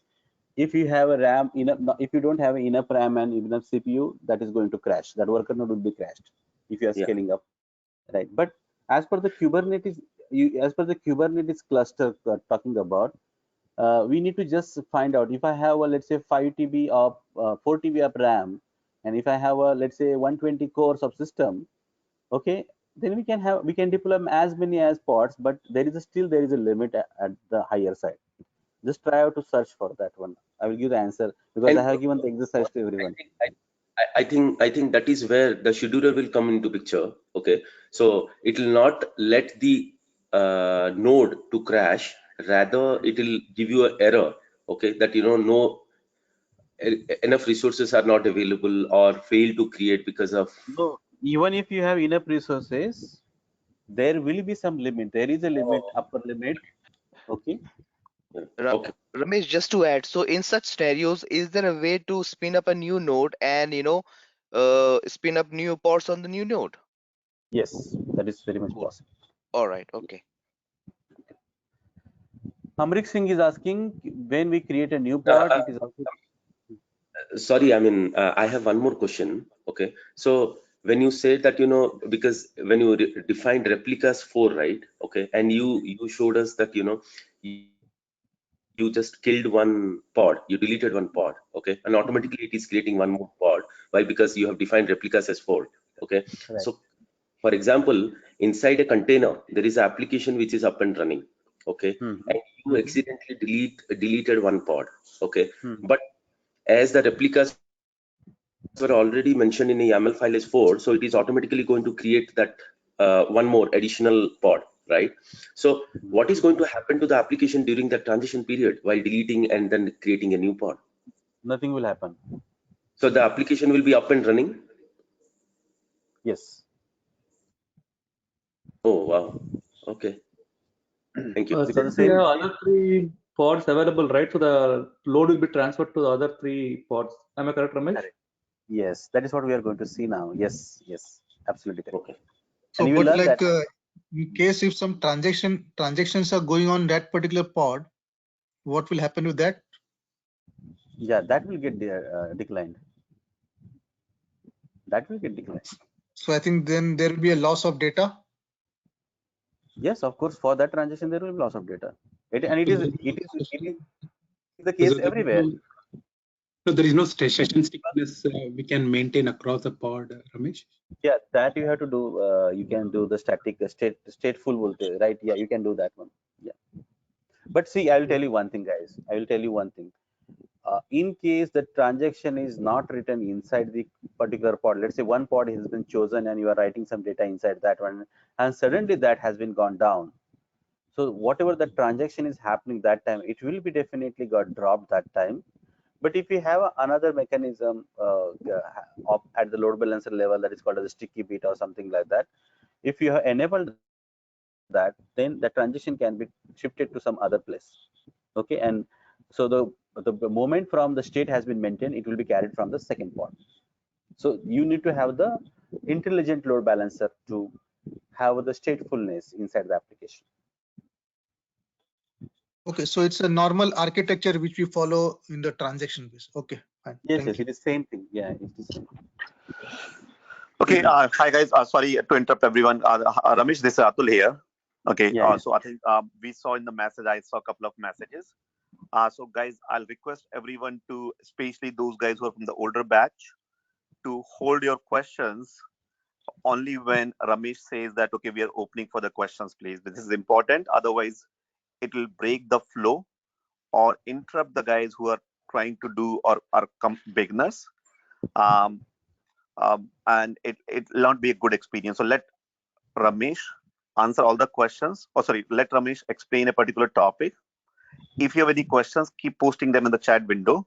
When Ramesh finishes any topic or then he'll pick up the questions, or then you will have a discussion about that. So just to give an example, for example, here we are doing deployment.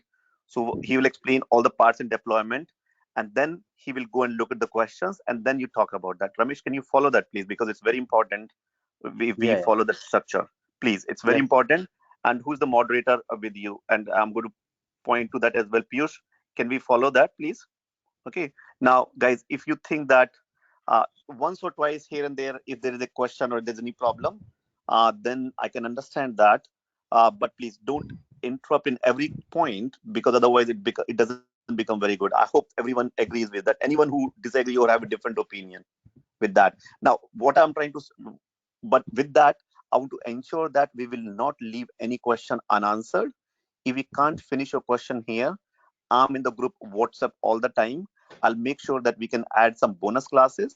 We've also introduced a weekday classes, so you can come on the weekday classes, or we are happy to add any bonus classes, doubt removal classes, if you have some advanced topics or advanced questions as well. Is that everyone okay with that? Just put in the chat window. Are you okay? Anyone have any concerns? Let me know, please, because this is the time. Akhil, Alagu, Amit, Amrik, Anuj, Bulan. There's a lot of guys are here. 70 guys are here. Is that okay with everyone? It makes sense. Thank you very much. Yeah, please. Yeah, and it'll improve the experience. Trust me. You guys will have a lot of fun. If anyone have any questions which you think is not being answered because of this flow, let me know. I'll answer them personally. I'll go and have some bonus classes and we'll add that. Okay. Okay, this was already followed. So okay, great. If it's already followed, great. Thank you very much. Today this decorum. Thanks. Thank you very much. Okay. Over to you, Ramesh. Then. Okay. I'll not interrupt here now in the middle. Yeah. Okay. Yeah, Ramesh, one quick question. So normally the YAML file has a definition part and the deployment part, right? In this file, how do we differentiate? No, see, this is a basic. No, basically YAML. This is basically your deployment criteria here. Whatever the definition you want to write about the deployment, you are deploying it here. And what parameters you want to deploy with that deployment are defined in the specification. Okay, so the bottom part is a definition, right? If I'm understanding correctly. Right, correct. Okay, thank you. Sorry, just one more thing for everyone. For those who are new or those who want, from next week onwards, we're starting a DevOps Foundation, and also we're starting Azure Fundamental Azure 900. So every Saturday, we are going to have DevOps for beginners. It will be 3 classes, Saturday, next 3 classes. Every Sunday, we'll be having Azure Fundamental. So if you're attending this class, attend that, because continue attending here, because we will have those DevOps Foundation and Azure Fundamentals in rotation. So maybe next 2-3 months later, we'll again have that. So you all have that option here. So just wanted to highlight that. So if anyone wants, will be getting any mails for those classes? No, we are not. You're not getting email for those classes, because you all are attending this. I want you to continue attending this here. I'm just saying that option will come back to you again in future. Okay. Yeah, So, Atul, yeah. But how we can attend, because it is already ongoing classes, so how we can attend that DevOps no, Foundation class? no, that's what I'm saying. So right now, that class was for the guys who joined recently. So what we do is so there are guys who have joined now, like in last 1 week or so. For them, or anyone who joins till the next batch is starting, we are starting another batch in April. So for them, all of them till the time, we want to prep, because what we have experienced for the feedback we received was that guys are very beginner in DevOps. They don't know anything about DevOps, and when they're going for interviews, they are asking about DevOps basics, blue-green deployment, Ansible, Terraform, um, Docker Kubernetes. Anyway, you're learning. There are other like frameworks, different type of frameworks. They're asking in the interview, and they're also asking some cloud basic concepts. So for that two reasons, we have added these two bonuses. We'll be happy to give you guys, but that is mainly primarily for the new guys. So I don't want to break your momentum. Here you continue learning from here. When like if let's suppose you have joined today and you think, oh, it's getting over right now, it's too complex right now for me for this in architecture, I'll come back again on the next batch. Don't like my view would be continue here for now. Those the DevOps foundation and Azure fundamental will come again. Right now we're happening starting in March, April, May, most probably in May again we'll have those sessions. So when this current batch finishes, after that come back again on to. So this is just wanted to highlight you have those options as well with you. Yep. Okay, because the timing Will will we have overlap. recorded sessions for these classes? I mean, Sorry. will we have recorded sessions for these classes? Yeah, you will have recorded sessions. Yeah, so you will be getting recording on the same place where you get the Docker and Kubernetes class. Yeah, so yes, you will be having recording as well, and you will also have an opportunity to join live in future. Okay. Sorry to interrupt. Then again, guys. Apart from that, if you have any questions for this, you can ask in WhatsApp group later after this class. And yeah. Thank you, Adar. Thanks. Yeah. So, hello. Yep. Yep. Sorry, you're saying something. Thanks, Atul. Okay. I'll be available in WhatsApp group. Any questions you can post in WhatsApp group. Okay. Thank you. Yeah, Atul. So for the Azure fundamental and DevOps foundation classes, okay, those recording sessions will be available in the website. Yes, they will be on the same place. Okay. Yes. Okay. I Thank will you. post in the WhatsApp group as well. Okay, where Sure. those Thank are you. once here. Okay. Okay. Okay. Over to you, Ramesh. Sorry to interrupt, Ramesh. Thanks. Yeah. Thank you. No problem at all. All right. Atul, this is Amit. I have a question for you, Atul. We are from the old batch. We are not interrupting the class. We're asking questions on the side, following the decorum. You're still there, right, Atul? Okay, yeah, I'm there. So you don't need to Yeah, worry. I'm yeah. not. So That you called out match our is not names, for which is you, Amit. unbelievable. You called out our names. I don't know what prompted you to call out our names. Oh no. Okay. So name. Okay, fine. So name I just picked up randomly, and I'm just going to say, are you guys here? Not for calling out you as a saying that you're asking questions. Sorry. No. Sounds good. Okay. Sounds good. I was just wondering because we are following the deck. Everyone's following the No. decorum. So when I And said name, because these names were easy for me, and I've seen these names again. Not for that gotcha. saying that you're here. All I'm saying is you're here. That for a reason. Again, guys, when I'm saying something, I don't mean to a specific person. I generalize this because I know you all are here and you have a lot of doubts. All I'm saying is we'll make sure that we'll not leave anyone's question unanswered. It's just the procedure. It's just like when to ask this question. As we said, you have unlimited. We'll not let you go unless you're happy from here. Okay, so just wanted There to are assure so you. many. You have a batch that is so huge. There are so many questions, and a lot of people I'm observing. They have like Amit, 12 questions, 15 questions. Amit. Go ahead, please. The Go ahead. session is huge. Session is huge because we are giving unlimited retake. Okay. No. Okay, I'll leave it. I'll leave it here. We are doing everything possible, and then we want to maintain the flow. If you're following the procedure, there's no problem with that. Okay. Over to you, Ramesh.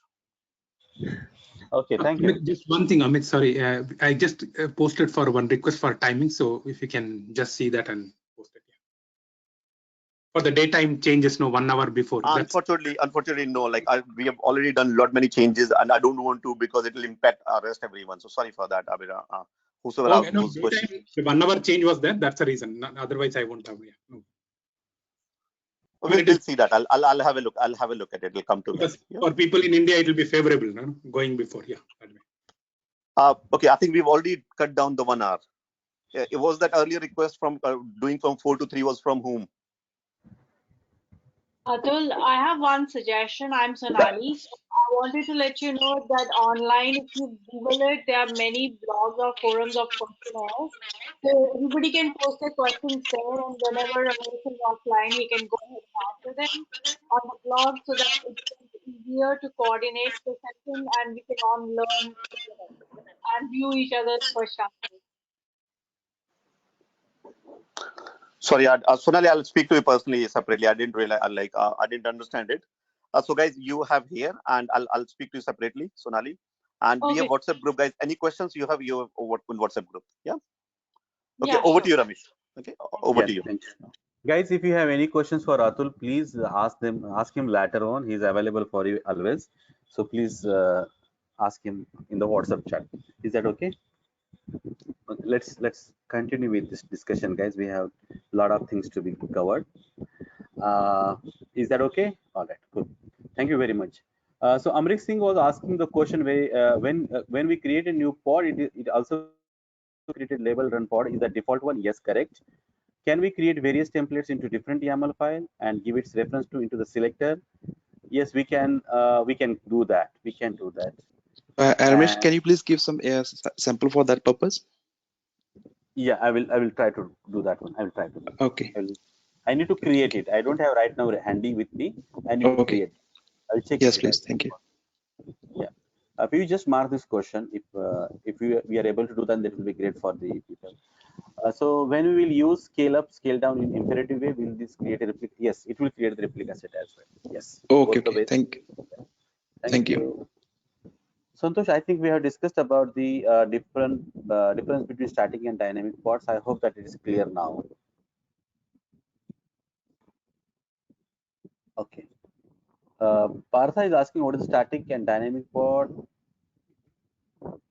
Yes, I think we have discussed a lot about this, right? Static and dynamic pod. And Yeah, yes, yeah, of I'm course. clear. We have Yeah, crossed yeah. that. Thank you very much. HPA will come back. Okay, horizontal pod at a scalar. Ashish, does the pod needs label every time? What needs? Yeah, Ashish, it gets assigned automatically in case it is not assigned. Rajshekhar Singh, can you explain about template and use of it with So, example? Yeah. so Ramesh, what name does it take if you don't give? Whatever Like, the name you have specified for the pod, it will take that one. okay. Yeah. So if you are using the kubectl run command, it will use run is equal to pod one. Whatever the name you are giving, it will use run is equal to pod one. Right, that way. Rajshekhar, can you explain about the template and use of it with example? I think I have explained, right? Explain on that. Thank you. Yeah, thank you. Is it a feature of Kubernetes, Nilesh? Yes, you are talking about the HPA. Yes, it is a feature of the Kubernetes only. What Yeah, does thanks, deleting? Ramesh. Yeah. Yeah, Abu is asking, what does deleting deployment involve? Deleting deployment involved. I mean, it just you have to use a kubectl command and inform that to the API server to delete it. Once it is deleted, it will remove the entry from the database as well as it will remove the entry from the. It will remove the pods as well from the system as well along with replica sets. Okay, so it's gonna be only the pods or with replicas? Yeah, it will remove the replica also. Yes. Replica. Okay, thank you. Yeah, whatever the resources are there along with that deployment, such as pod, replica set, and deployment, these three will definitely go away. Okay, thank you. Okay. Yeah.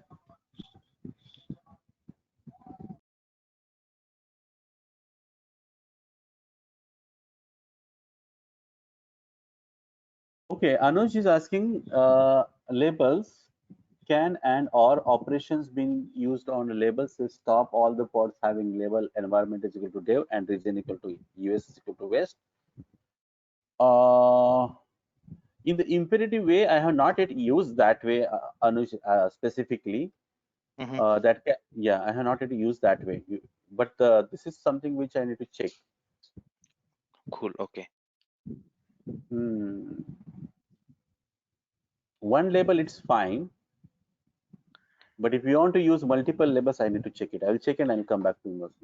Yeah. So I was thinking that let's say you've got two type of pods and one type and there's a label which both type of pods share. So you just want to probably extract a subset out of it and say, look, if Right. label is this and this, if it's going to work or not. Basically, in the Ansible format, we can use that ampersand and or. But from the command line, I'm just thinking how it will be. That is what my thought process is going on. But since I have not used any time, so I will just check and I'll come back. Perfect. Thank you. I've got few more questions here. Yeah, please go Ramesh, ahead sorry, because I what need was to the answer it. question earlier? The question Question was, here. go Go on, ahead. go on, Ramesh.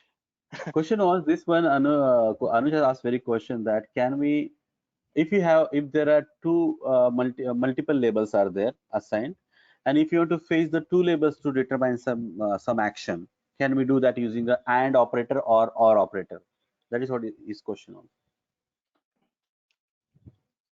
Right. I earlier used -L option to delete, right? Select the matter and then delete it. Yeah. But can we have? So that is a good question.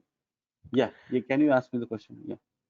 Right. So the other question was, Ramesh, and you can park it aside if you are planning to cover this in next few sessions. So coming from the limitation, how do we ensure that DB pod is fine? So do we keep the data file on a different location and then load them from the DB pod? Again, you can park this aside if you are planning to cover these concepts in the future coming sessions. So you are asking me the question that in case I want to create a pod uh, with the DB environmental fine, right? So I Exactly. can, So yeah. So I want to have yeah, a I can DB. fire. So DB would be on I a will take, pod, I will and take. let's say the pod goes down, DB goes down, and you sort of lose the data. So do we actually keep the data files on a different volume, different machine, and Yes. then load them from a DB pod and then work accordingly? And how do we generally do that?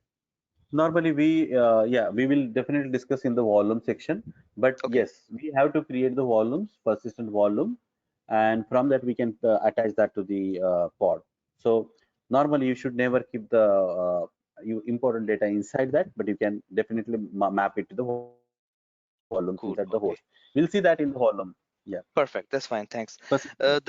The next one is so likewise, you just said we can set the default namespace. Can we set the default cluster name as well? Let's say I've got an environment where I've got multiple clusters, multiple namespaces, and I just always work on one of them. So can I set the default cluster name and namespace? So I just need to say kubectl, and that will work for my default cluster name and namespace.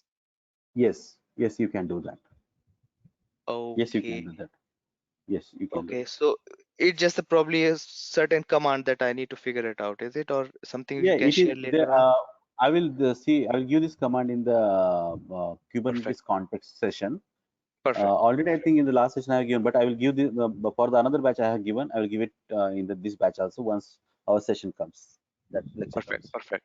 I think the next one you have answered. It takes a run is equal to pod one as a default label, so this is fine. You have answered the last one as well. There's just one which you answered already, but it's partially.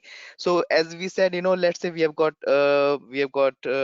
one node, and we say fine if this node should have only 1,000 pods, and when it increases more than 1,000, let it actually spin up a new node. So would you be sharing that sort of concept as well with us in future coming classes? We will discuss in the HPA if we can Okay, create that kind of stuff. cool. But basically, the launching the new worker node that we'll see in the troubleshooting session, which is available at the end. I will try to do Okay, that at the scaling okay, of the nodes, cluster nodes. But HPA perfect, we are going to see in the I think one next session or maybe next to next session HPA will be there. I think next session only it is there. HPA auto perfect. scaling. Thank you so much, Ramesh. I think that's from me. Thank you. All right. Thank you very much, Anuj. Shravan is asking how can we automate creation of pods based on certain criteria, maybe usage, resource utilization, etc. Yes, Shravan, you can do that. So I think you are talking about auto scaling again.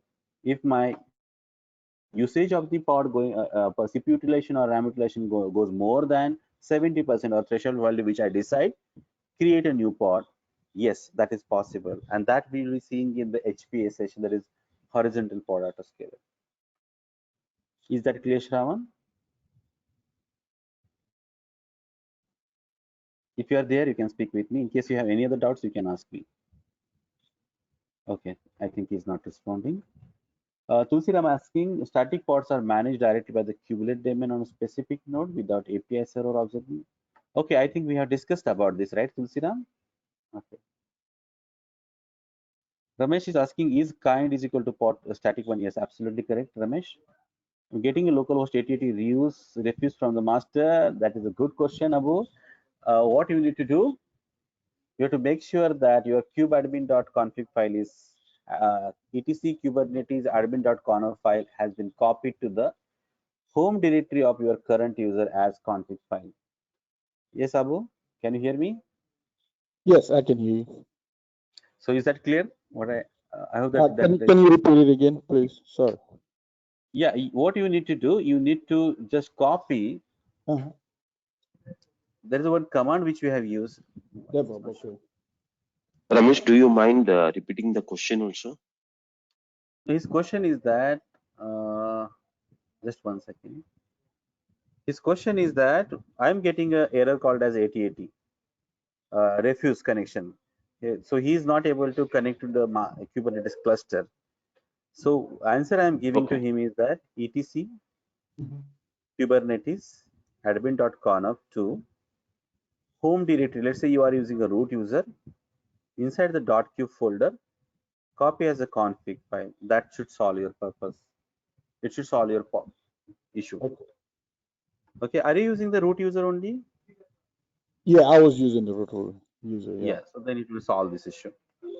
Try to do that and see if you are not able to do it, you can raise the ticket. I will try to solve that. Okay, thank you. Thank you. Ramesh, One second. I think there are a lot of questions. no. For this, I think they haven't used cube init. I think cube admin init is there now. I got the same error before. After that only we can run this command. I think then I didn't got Yes, that error. right. You have to run the kubeadm init command. Then only this will get created. Yeah. I think that will resolve it. I thought he has deployed the cluster and he's getting this error. So if you have deployed the cluster and if you're getting the error, then you have to use this command. Okay, no problem. Okay, so can we scale a new nodes or yeah, Anuj, we have discussed about that, right? Okay, thank you. How can we set the pod names to fixed sequence of number instead of UID?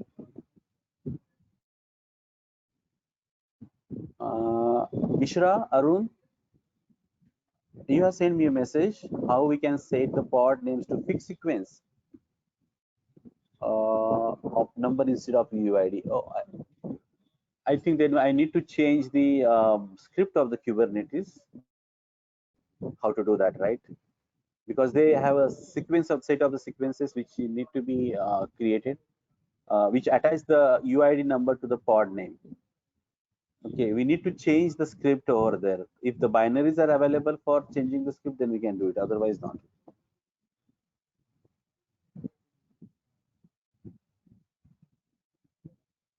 Yes, it is double spaced. I am using a double space, Shafi. In the YAML file creation, do all the values are double spaced? Yes.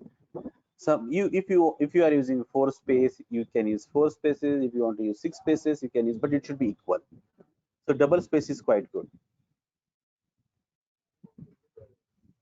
Yes, Sonali, I hope that this is the difference between static pod is now clear to everyone. Yeah, Sonali. Yes, all my questions have been already answered. Thank you so much. Thank you. Okay, Abhiram is asking what is the label versus namespace? If I can use namespace to control instead of label. Yeah, so basically, like I know if you open that file, the YAML file. So here, yeah, tell me. So we have a namespace label and also the down. So basically, for selector, you're telling that container label is used, but again, I mean the label of namespace, the label of the top level label, that's. I mean, there is no purpose for that, right? Because the container label where it is for selector, but this label we cannot select for any selector or nor we can use for anything, right? That's where I was. No, this is basically if you want to work on the deployment one later on. Okay, so that time this label will be useful. So I created the deployment called as deployment one, and it is having a list disk is equal to SSD or region is equal to USS2. This label will be used after creating the deployment. Okay, this is one thing. This one is not getting used in this program. This labels. This not being used in any selector, rather than it's used only for deployment. Okay. And right, yes.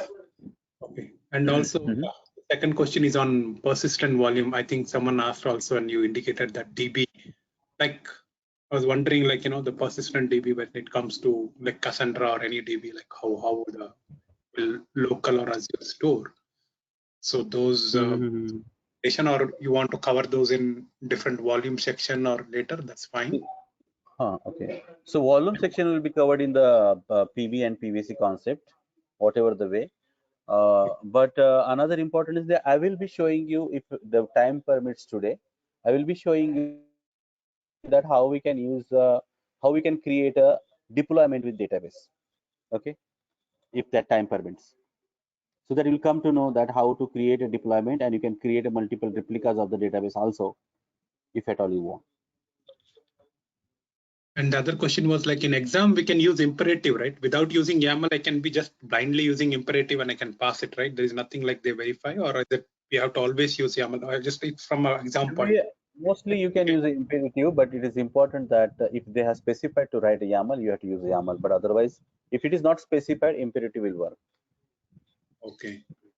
Okay. And also the annotation version was YAML version. There was version naming. Where is the annotation version? Yeah. This version V1, right? Already I just used the number, it was not working. So that worked fine when I changed it. So this annotation is just a version for this deployment. I just want to attach some information to it. That's it. It is not related to the API version or any other thing. So it's deployment means where it will use, like when you say annotation version, when we used in deployment means do we use in any of the command or this annotation version or no? This one. This will be help to find out the more information about the deployment by using a describe option. So when I describe the deployment, I will get the detailing about what is this deployment is all about. Okay, so if you want to attach some information to that, you can attach by using annotation, because you can provide unstructured information at this annotation as well. In the label, you can't provide the unstructured information. When I say unstructured, that means it can be a sentences as well. Okay. Okay. Right? So that is a descriptive kind of description only available with the annotation. Yeah, template version versus label, you have done it. And the YAML, yeah, in YAML, like I know you told about anything I can put anywhere like API version, but again, what is the execution side of YAML? Like, does it go directly to selector to select, or I mean, how that YAML really is read by the system? Like, I just wanted to know, like, it will search for something and will start from there, or how it kind of internally uses it. So basically, it is a bottom to top approach. Okay, that is the approach used when you execute any YAML file as per the Ansible formats. Okay, so here first of all, it will read all the sentences, but if it doesn't get the API version, so it will check the API version first of all, which version you are using, and then it will cross verify the commands and the spaces which are used inside that.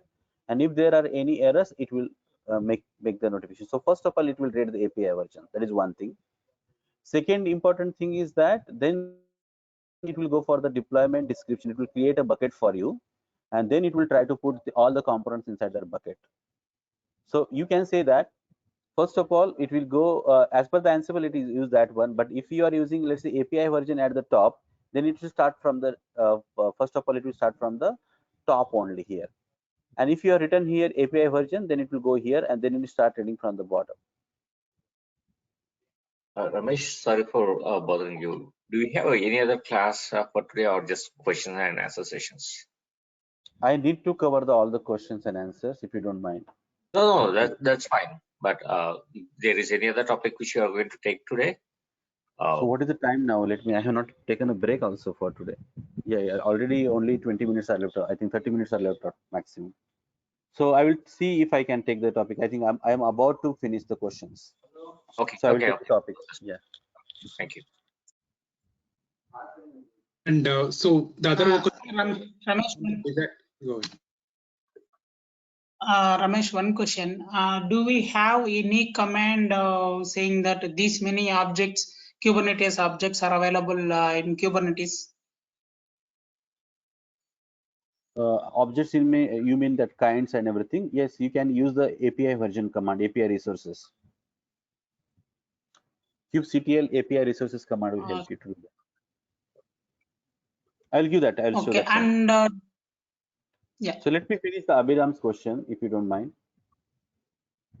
Yeah, fine. No issues. And sorry, you can show it later on also. One more question. Like, do we know what is the version, API version we need to use for each and every object? Yes, sure. That will definitely. How do we know? Yeah. Okay. Yeah. Thanks. Thank you. And so desired state will first create, because that's what I was constantly, Ramesh. So you're telling it will create, then terminate, right? That's what I want to make sure I got it correct, right? The desire, but comes to desire. Okay, so fine.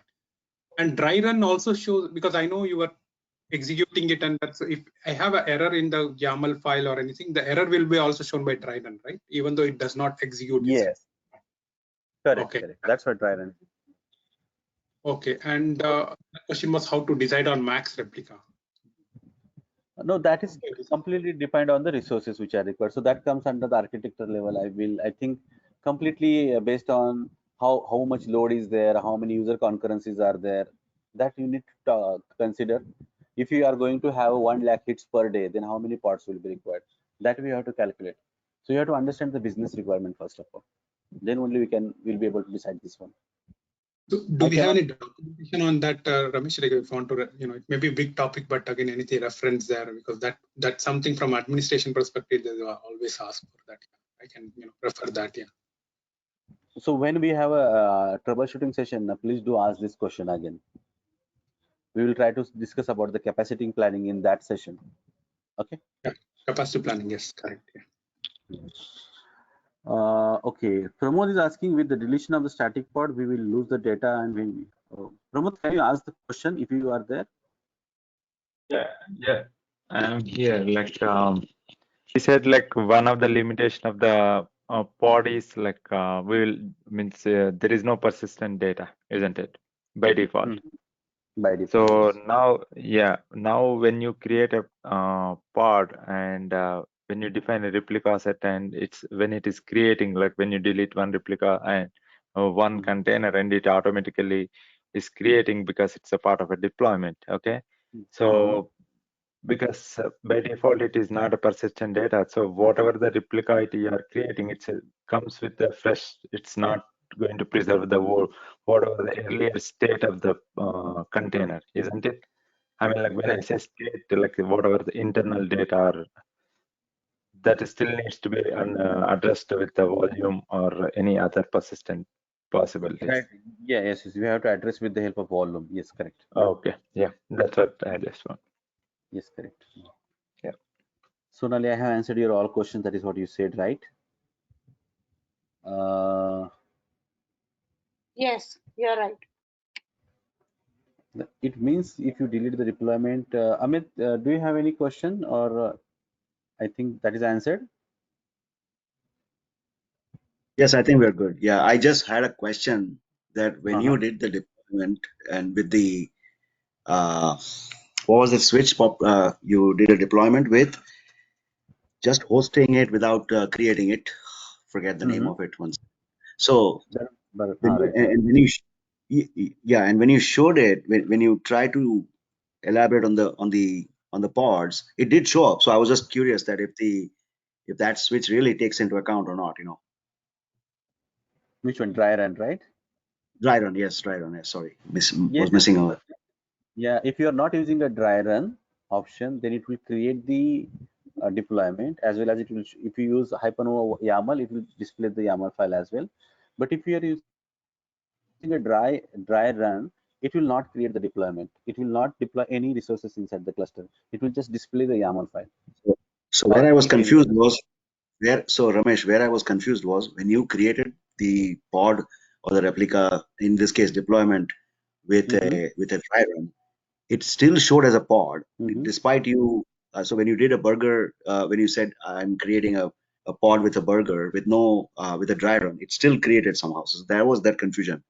But I think I take it back. Maybe I might have to do a practical to find out, you know, if it really makes sense or not. So continue, please. Yeah, go ahead. Okay, no problem. Okay, Rishi, do we have some reserved words for labels? Yes, these are the reserved words for, yes, we have the reserved words for the labels, Rishi. Yes, we have. And that list is there on the Kubernetes IO website. And as well as you can, if you try to find out kubectl gate nodes or kubectl specifically for the nodes, that labels are already there. Okay, thank you very much. If you mention labels at multiple levels, when we try to search based on the labels, how does the script looks for? Rishi, I just want to. So basically, I think we have discussed in this referring to this document. We have discussed about it, right? Yeah. I asked you that question before. Thank you. Okay. Yeah, Shafi, also we have answered this your question, right? How deployment and the label SSD related to, and I think I have cleared that one, but still I will show you the pictorial format. Yes, selector is calling within the label in the template. That is absolutely correct. Yes, correct. Yes, I mean. Yeah, consideration for large cluster. Oh, you have given the maximum number of pods, how many pods we can deploy on the worker nodes and all. Okay, good display, but no more than 33 lakhs containers, right? 300,000 containers, and not more Ramesh, than if you're one. Yeah. Ramesh, if you're fine stepping back on my question about the selector, so Yeah. my question was that yes, the selector is calling that label within the template. Got it, understand.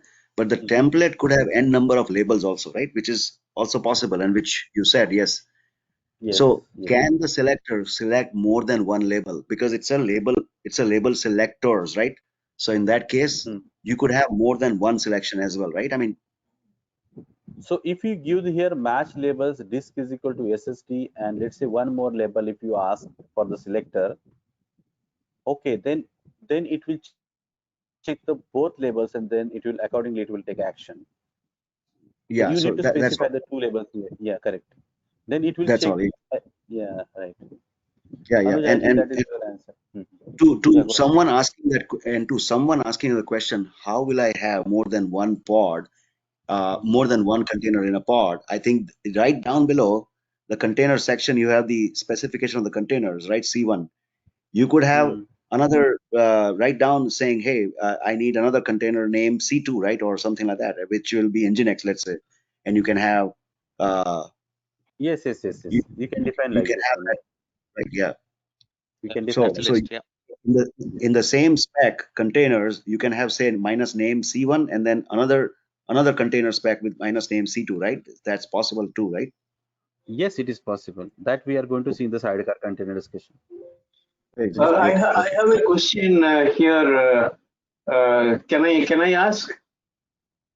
Yeah, it's related to this Okay, this question. basically, when you have a pod and you have containers, so they are a group of microservices, either one or two or maybe several containers, depending on the microservices design.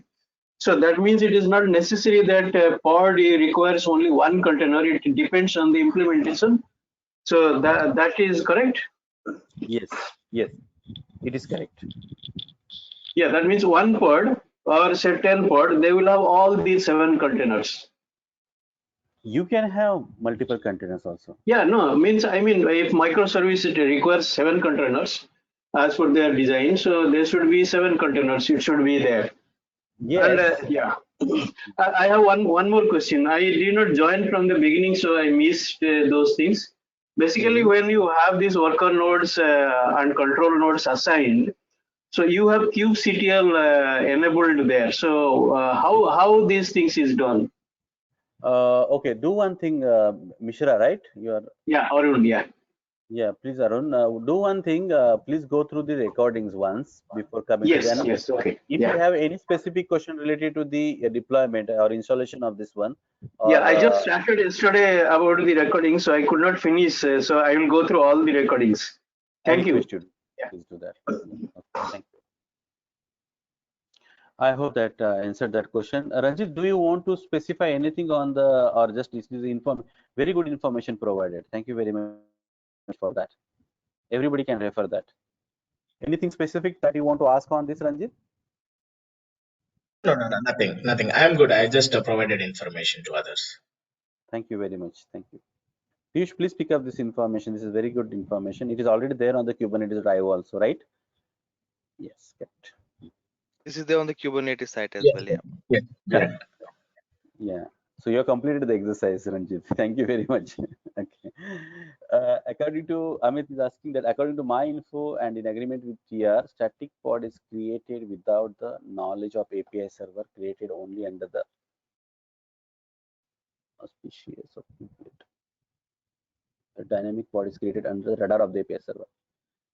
Yeah, true. But first time when you are creating pod, that request comes from the API server to the kubelet, and then it gets created.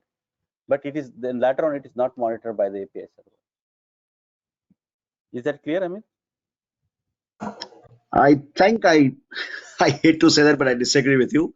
But according to some documents outside from Kubernetes, what they are saying is that a static pod is created purely under the auspices of a kubelet, and whereas any other pod is created through. So I agree with you and I disagree with you. So keep it like that, and we can take it offline. Don't worry. Just keep moving it.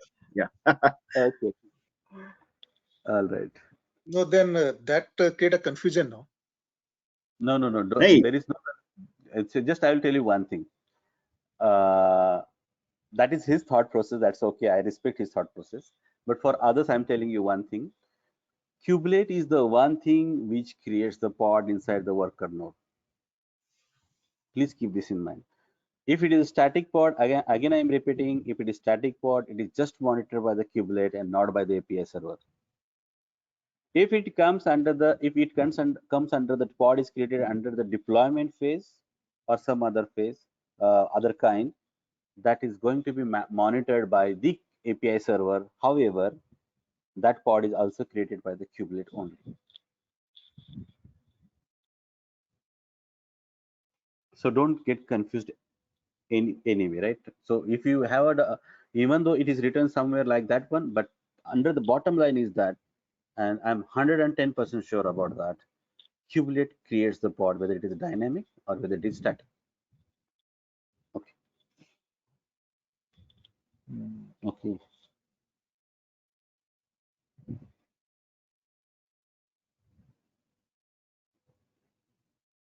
Anything Ramesh, specifically? I think no, Yeah. Ramesh, I think we have covered all the questions now. Or Yeah. there's only yes and no right now. Yeah. Thank you very much. All right, great, guys. Thank you very much for asking so many questions, and it keeps motivating me. Keep doing that, guys. Not an issue. But one thing is that I hope that everybody has understood what is the meaning of deployment. Now, I have 10 minutes left out, but I want to take small discussion, that is how to find out the API version and how to use it effectively. So you can go, if you want to find out about the API versions, that can be found from the Kubernetes website. You can go to the kubernetes.io and type API version here, kubernetes.io API version space docs. I can use docs, I think so, right? Documentation. So let me take you to this API version, and now you can see this somewhere it will be written.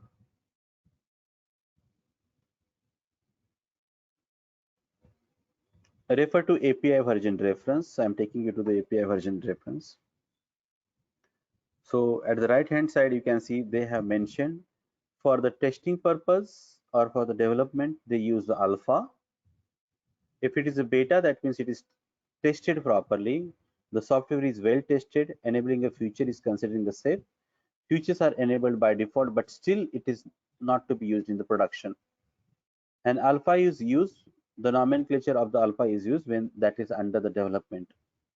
The software may contain bugs. Enabling a feature may expose bugs, or feature may be disabled by default. So this is the difference between alpha and beta. So once that alpha and beta goes away, it comes with the integer number, version comes with the integer number that is static and tested and well in the production, that can be used in the production.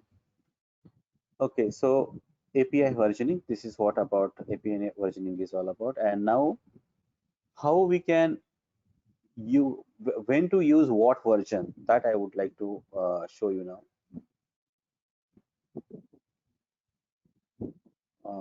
This should be here in the Kubernetes API. Yes. So can you see this is a Kubernetes API document? I will give this to you guys, this link.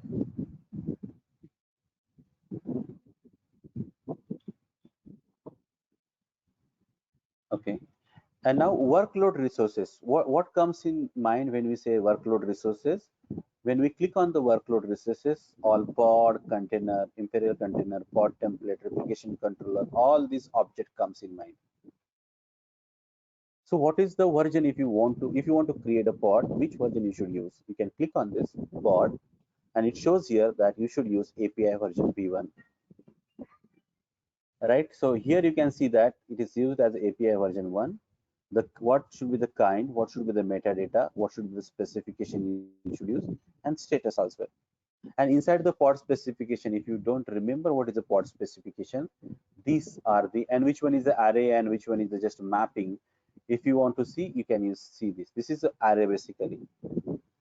So when you are using a containers keyword under the specification of the pod, this is the pod specification. And if you are using a container keyword, which we have used, so container is an array here. Sorry guys. And what are the parameters we can use inside this container array? If you click on this one, you'll get that as well. So I'm clicking on that. So what are the parameters of the container specification? What you can use as an array? You can give the name, you can give the image, you can give the entry point, you can give the arguments. Okay, so we can give the ports. All right, and what is the ports? Again, port is again an array. So in case you forgot anything about any specification, guys, you can find out from this place. Now consider that you want to think about the container. Let's say I will go for the now deployment because we have just finished the deployment. So look at this deployment. So what is the version you have to use? It is you have to use apps/v1. Okay, so for the Kubernetes, the recent versions of the Kubernetes, this is apps/v1 is used. If you are using any older version, then you have to find out the API version used for that particular older version of the Kubernetes. And if at all you want to write a deployment by your own, then what are the keywords that you will use? You will use API version. See here, they have given very nicely API version, kind, metadata, specification. And what you have to write in the deployment specification, what are the different things? Selector. So what is the label selector here? What label selector is required? That is what it is saying. It is compulsory. Then you have to define the template. So what will be inside the pod template specification? So again, in the pod template specification, you have to use all this information. There is a name, namespace, pretty, a lot of things are there, guys. Okay, now consider that you want to deploy now something called as jobs or horizontal pod autoscaler, and you don't remember what I should use there. Please use this API version link. Now, let me see if I can show you. Let me go to the deployments here. So when I click on the deployments, it shows specifically for the deployment. And they might have given the example also, how to use the deployment. Deployment specifications given, deployment status given, deployment list given, operations are given. Okay, so these are the options given here, guys. let me show you something more. This is for services. We have not discussed about the services as well. Okay, guys. So this is the documentation. Please keep in mind Kubernetes documentation. If you type here Kubernetes API in the Google, directly will go to this page, and from this page you can find out. If I want to use, let's say you are now not sure that what should be used as a replication controller, or what should the API version I should use for the jobs, if I want to schedule some jobs. So these are the API version I need to use. Okay. So this is the way we need to find out the API versions, guys. They are well documented. We have to just know how to use it. So let me show you again one more time. If I type google.com, you have to write here Kubernetes API. It will take you to the Kubernetes API reference. Click on this one and you will be able to see the API reference here. Click on this, or you can use a glossary, or you can use Kubernetes API reference. It will take you to the same page. Also, if you want to find out from the cluster itself, kubectl -API version, API resources, if I'm not sure.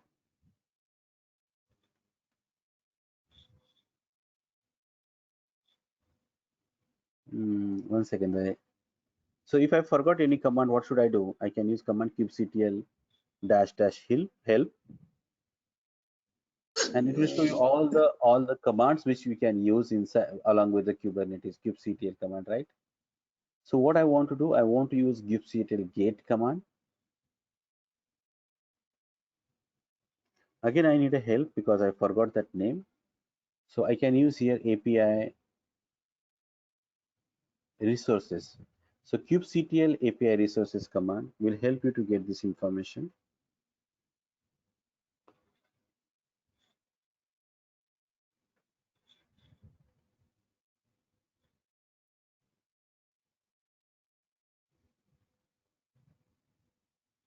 Okay, can you see this, guys? Now these are the kind of resources which we can use, like binding. Then there is a namespace. Then there's a config maps. If you want to create a pod, so we have just created a pod and deployment, guys. We can see this. So what is it? Kind is pod. Where it has gone? Kind is pod, and inside this you have to use what type of this is. Is it a namespace resource? Yes. So pod is namespace resource. You can see it is true. Persistent volume is not namespace resource. What is the API version you have to use? You have to use v1. So from this place also you can find out. Okay, so what is the shortcut you can use for the finding out the pods? You can use PO. If you want to find out for the pods, you can use this pods as well. If you want to find out for the deployment, see here now. This is deployment. And now you don't have to go to the API version documentation to find out. You can find out from this location also which API version I should use. It is app/v1. This is deployment. You can use a shortcut as a deploy here. For replica sets also, it is a namespace resource. Its version is this one. This is a shortcut. So guys, this way we can find out the information about the API resources. This is a good command. You can keep this command handy, guys, to find out the versions, so that you don't have to go to the Kubernetes website also to find out which version I should use. And precisely if you want to use it properly, let me give this command to you, because it is a lot of big list is there, and if you want to find out how to use it, you can use this command kubectl API server pipe grep -I. Let's say I want to use for pod. So I will get the line for the pod, all the things for the pod. So you can see that I need to use v1 version for it. If I want to use for the deployment, I can type here deployment word, and I should get all the information for the deployment. So this is my deployment, and this is the API version I should use for it. Right? If you are trying for the container, or if you are trying for, let's say, replica sets, what version should you use? So you can find out that you can use apps/v1 version for the replica sets as well. So this is the way, guys, we need to find out the API version. I hope that this is clear to all of you.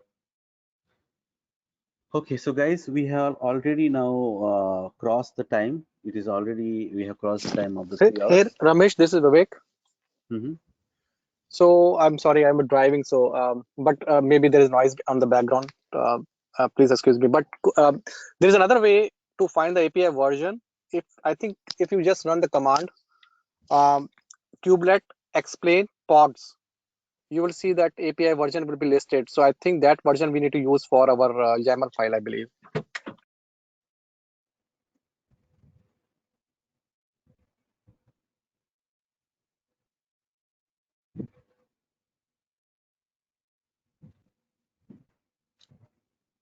So a lot of information is So coming from it. no, so kubectl explain pods. Sorry, kubectl explain pods.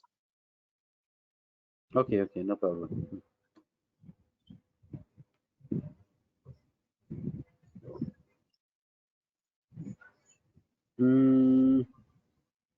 Yeah, it is given here.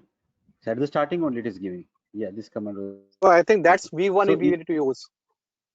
Yes, yes. And if you use the deployments, pipeless, yeah, it is showing here as well as. So it is extracting the value from the description of the command. So man pages are there inside it. Okay, no problem. So guys, you please use this command also to find out it. kubectl explain deployments. This is one of the command that you can use. Another command that you can use is kubectl API resources. Sorry guys, this command you can also use, and as well as you can use a Kubernetes documentation.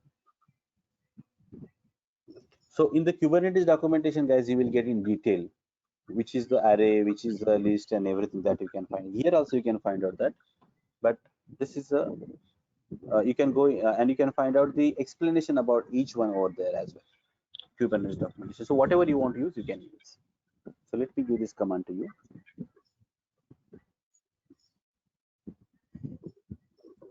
Okay, guys. So to conclude the today's session, that what we have discussed, we have discussed about the limitations of the pod. We have discussed about how to create the YAML file for the deployment. We have seen how to scale up, scale down, and we have discussed about the labels and annotations, and we have discussed about how we can use labels to take actions as well.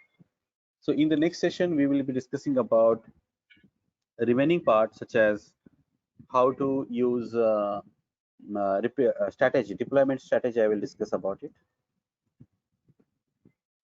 So in the deployment strategy, we will have the blue green, recreating, replication, rollout.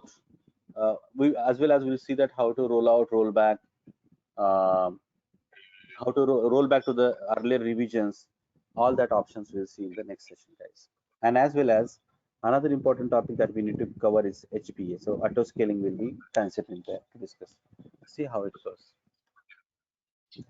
All right, guys. So that's it from my side for today. If you have any question on the API server, you can ask. Otherwise, we can stop the session here.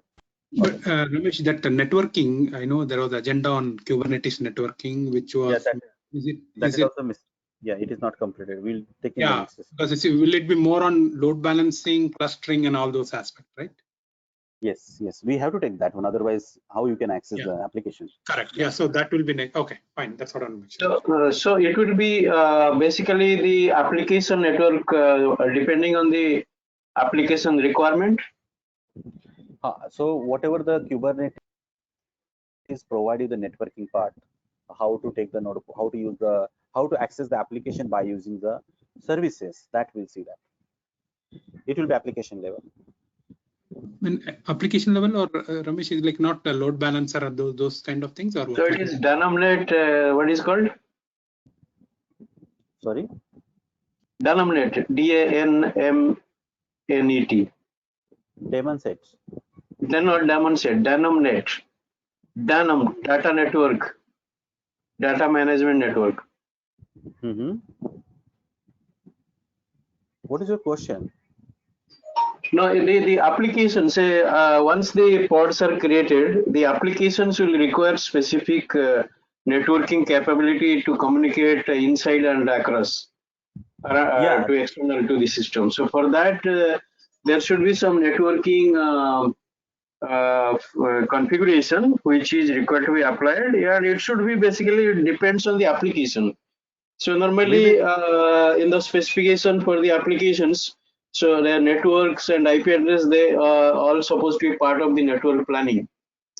So Yeah, and we that will should discuss. be installed through data network management, like QCTL, get denominator, create denominator, something like that. Not an issue. We'll discuss that in the next session, guys, if you don't mind. Yeah. We will be taking the Kubernetes networking in detail. Don't worry about it. I just forgot to mention that. That's it. Okay. So I will be using a cluster IP address, load balancer, and node port. These three topics will be covered inside that. Yeah, Ramesh, one small doubt about yesterday's session. Mm-hmm. Yesterday we have created nodes, no? Will I get the kubectl get nodes and get pods in the nodes? I am not getting in the node environment. You want to use kubectl command on the pod level, your worker node, you are saying, right? Yeah, worker node. No, that is because API server is not available on the worker node, right? Okay, Kubectl okay, command always talk to the API server. okay, okay. If So we if you try install, to, yeah. yeah, tell. Hmm. If we install kube admin in it, then we can get that data also. If you want to create multiple master nodes, then we can do that. Okay, okay. Without that, we will not get the this kubectl commands. Right, because from worker node you cannot talk to the API server. No. Yeah, yeah. That's all. Thank you, Ramesh. Okay, thank you. Okay, I hope that you got something today, guys, out of this session. This is really fantastic session. I hope that I try to answer everybody's questions and queries. Says So thanks hope. to you, Ramesh, for all your patience. Like you have been answering each and every single Yeah, question. nicely it was covered, like basic concepts. So we require to remember the things now. No, definitely. Do you have a luxury of watching it again and again, guys? So please watch. You need to just spend some more time and practice it. That's it. Okay. Thank you, If you don't, Ramesh. if you don't practice now, you will forget it. So there is Yeah. no point.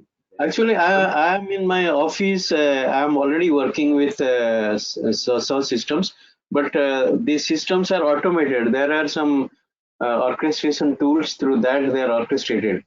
So yeah, that's why all these configurations only we see after it is deployed. So we take the deployment and edit the deployment, change the replica, delete the pods for doing all kind of tests like resiliency test and other things. right. That is a mechanic work you are doing. There is no architecture or designing work involved, right? So if you understand the from the fundamentals, then your thought process will get changed. Exactly. Yeah. Okay. Ramesh, one final request or something like that. If you think that makes some sense, regarding the YAML diagrammatic representation, right? You said you will be doing it sometime later, but today, Yes. since we don't have time, it's not a problem. Sometime later, you can do the representation and record the session, and if you can share that video to Piyush or someone to the team K21, they can upload so that we can go and review, and even next batch also can review that video. One question I have, Okay. Ramesh. So if the YML file can be created out of some kind of text file, say we provide the required information and then we run some Ansible scripts or some other script which can use this YML file get populated and then we can deploy it. So is that something already tried out by your team there? See, basically what we are doing, we are just Automatically installing the pods and applications. no, we have done it right. I don't know whether this is the YAML files we have created by using editors only. Yeah. What I'm telling, if you have all these specification in a text file and using that text file, for example, an Excel document, Excel sheet, and then this YML file automatically can be created, and then it can be easily deployed. Okay, we'll see that if it can be accommodated. But Yeah, only I'm problem. working on similar kind of tools now. Understood. That sounds good. You can share the information about the tools in the chat box. Yeah, Ramesh, Other people I can can also. tell how. Basically, in Ansible you have facts, and if you have a input file, so that it can extract the facts and prepare the YML file. Okay, no problem. Please do share the name of this one. It will be great to have that.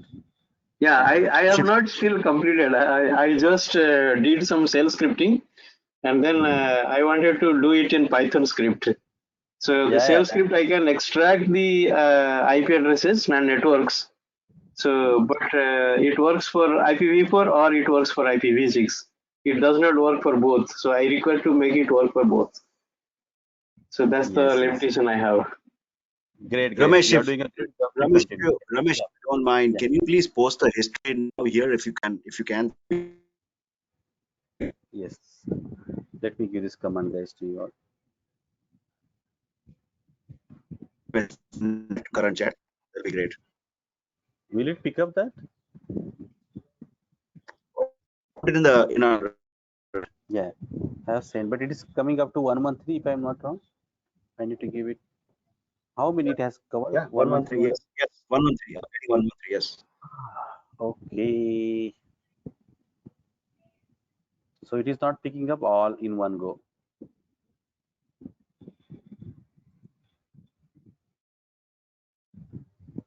Yeah, never mind. If you're having trouble, don't worry. I was just wondering if you can put it, stick it in here. That would be great. Yeah, but that's fine too. Yeah, no problem. I will give it to the Piyush right away. Piyush will upload there. Yeah, okay, no problem, guys. I will just share that with the Piyush.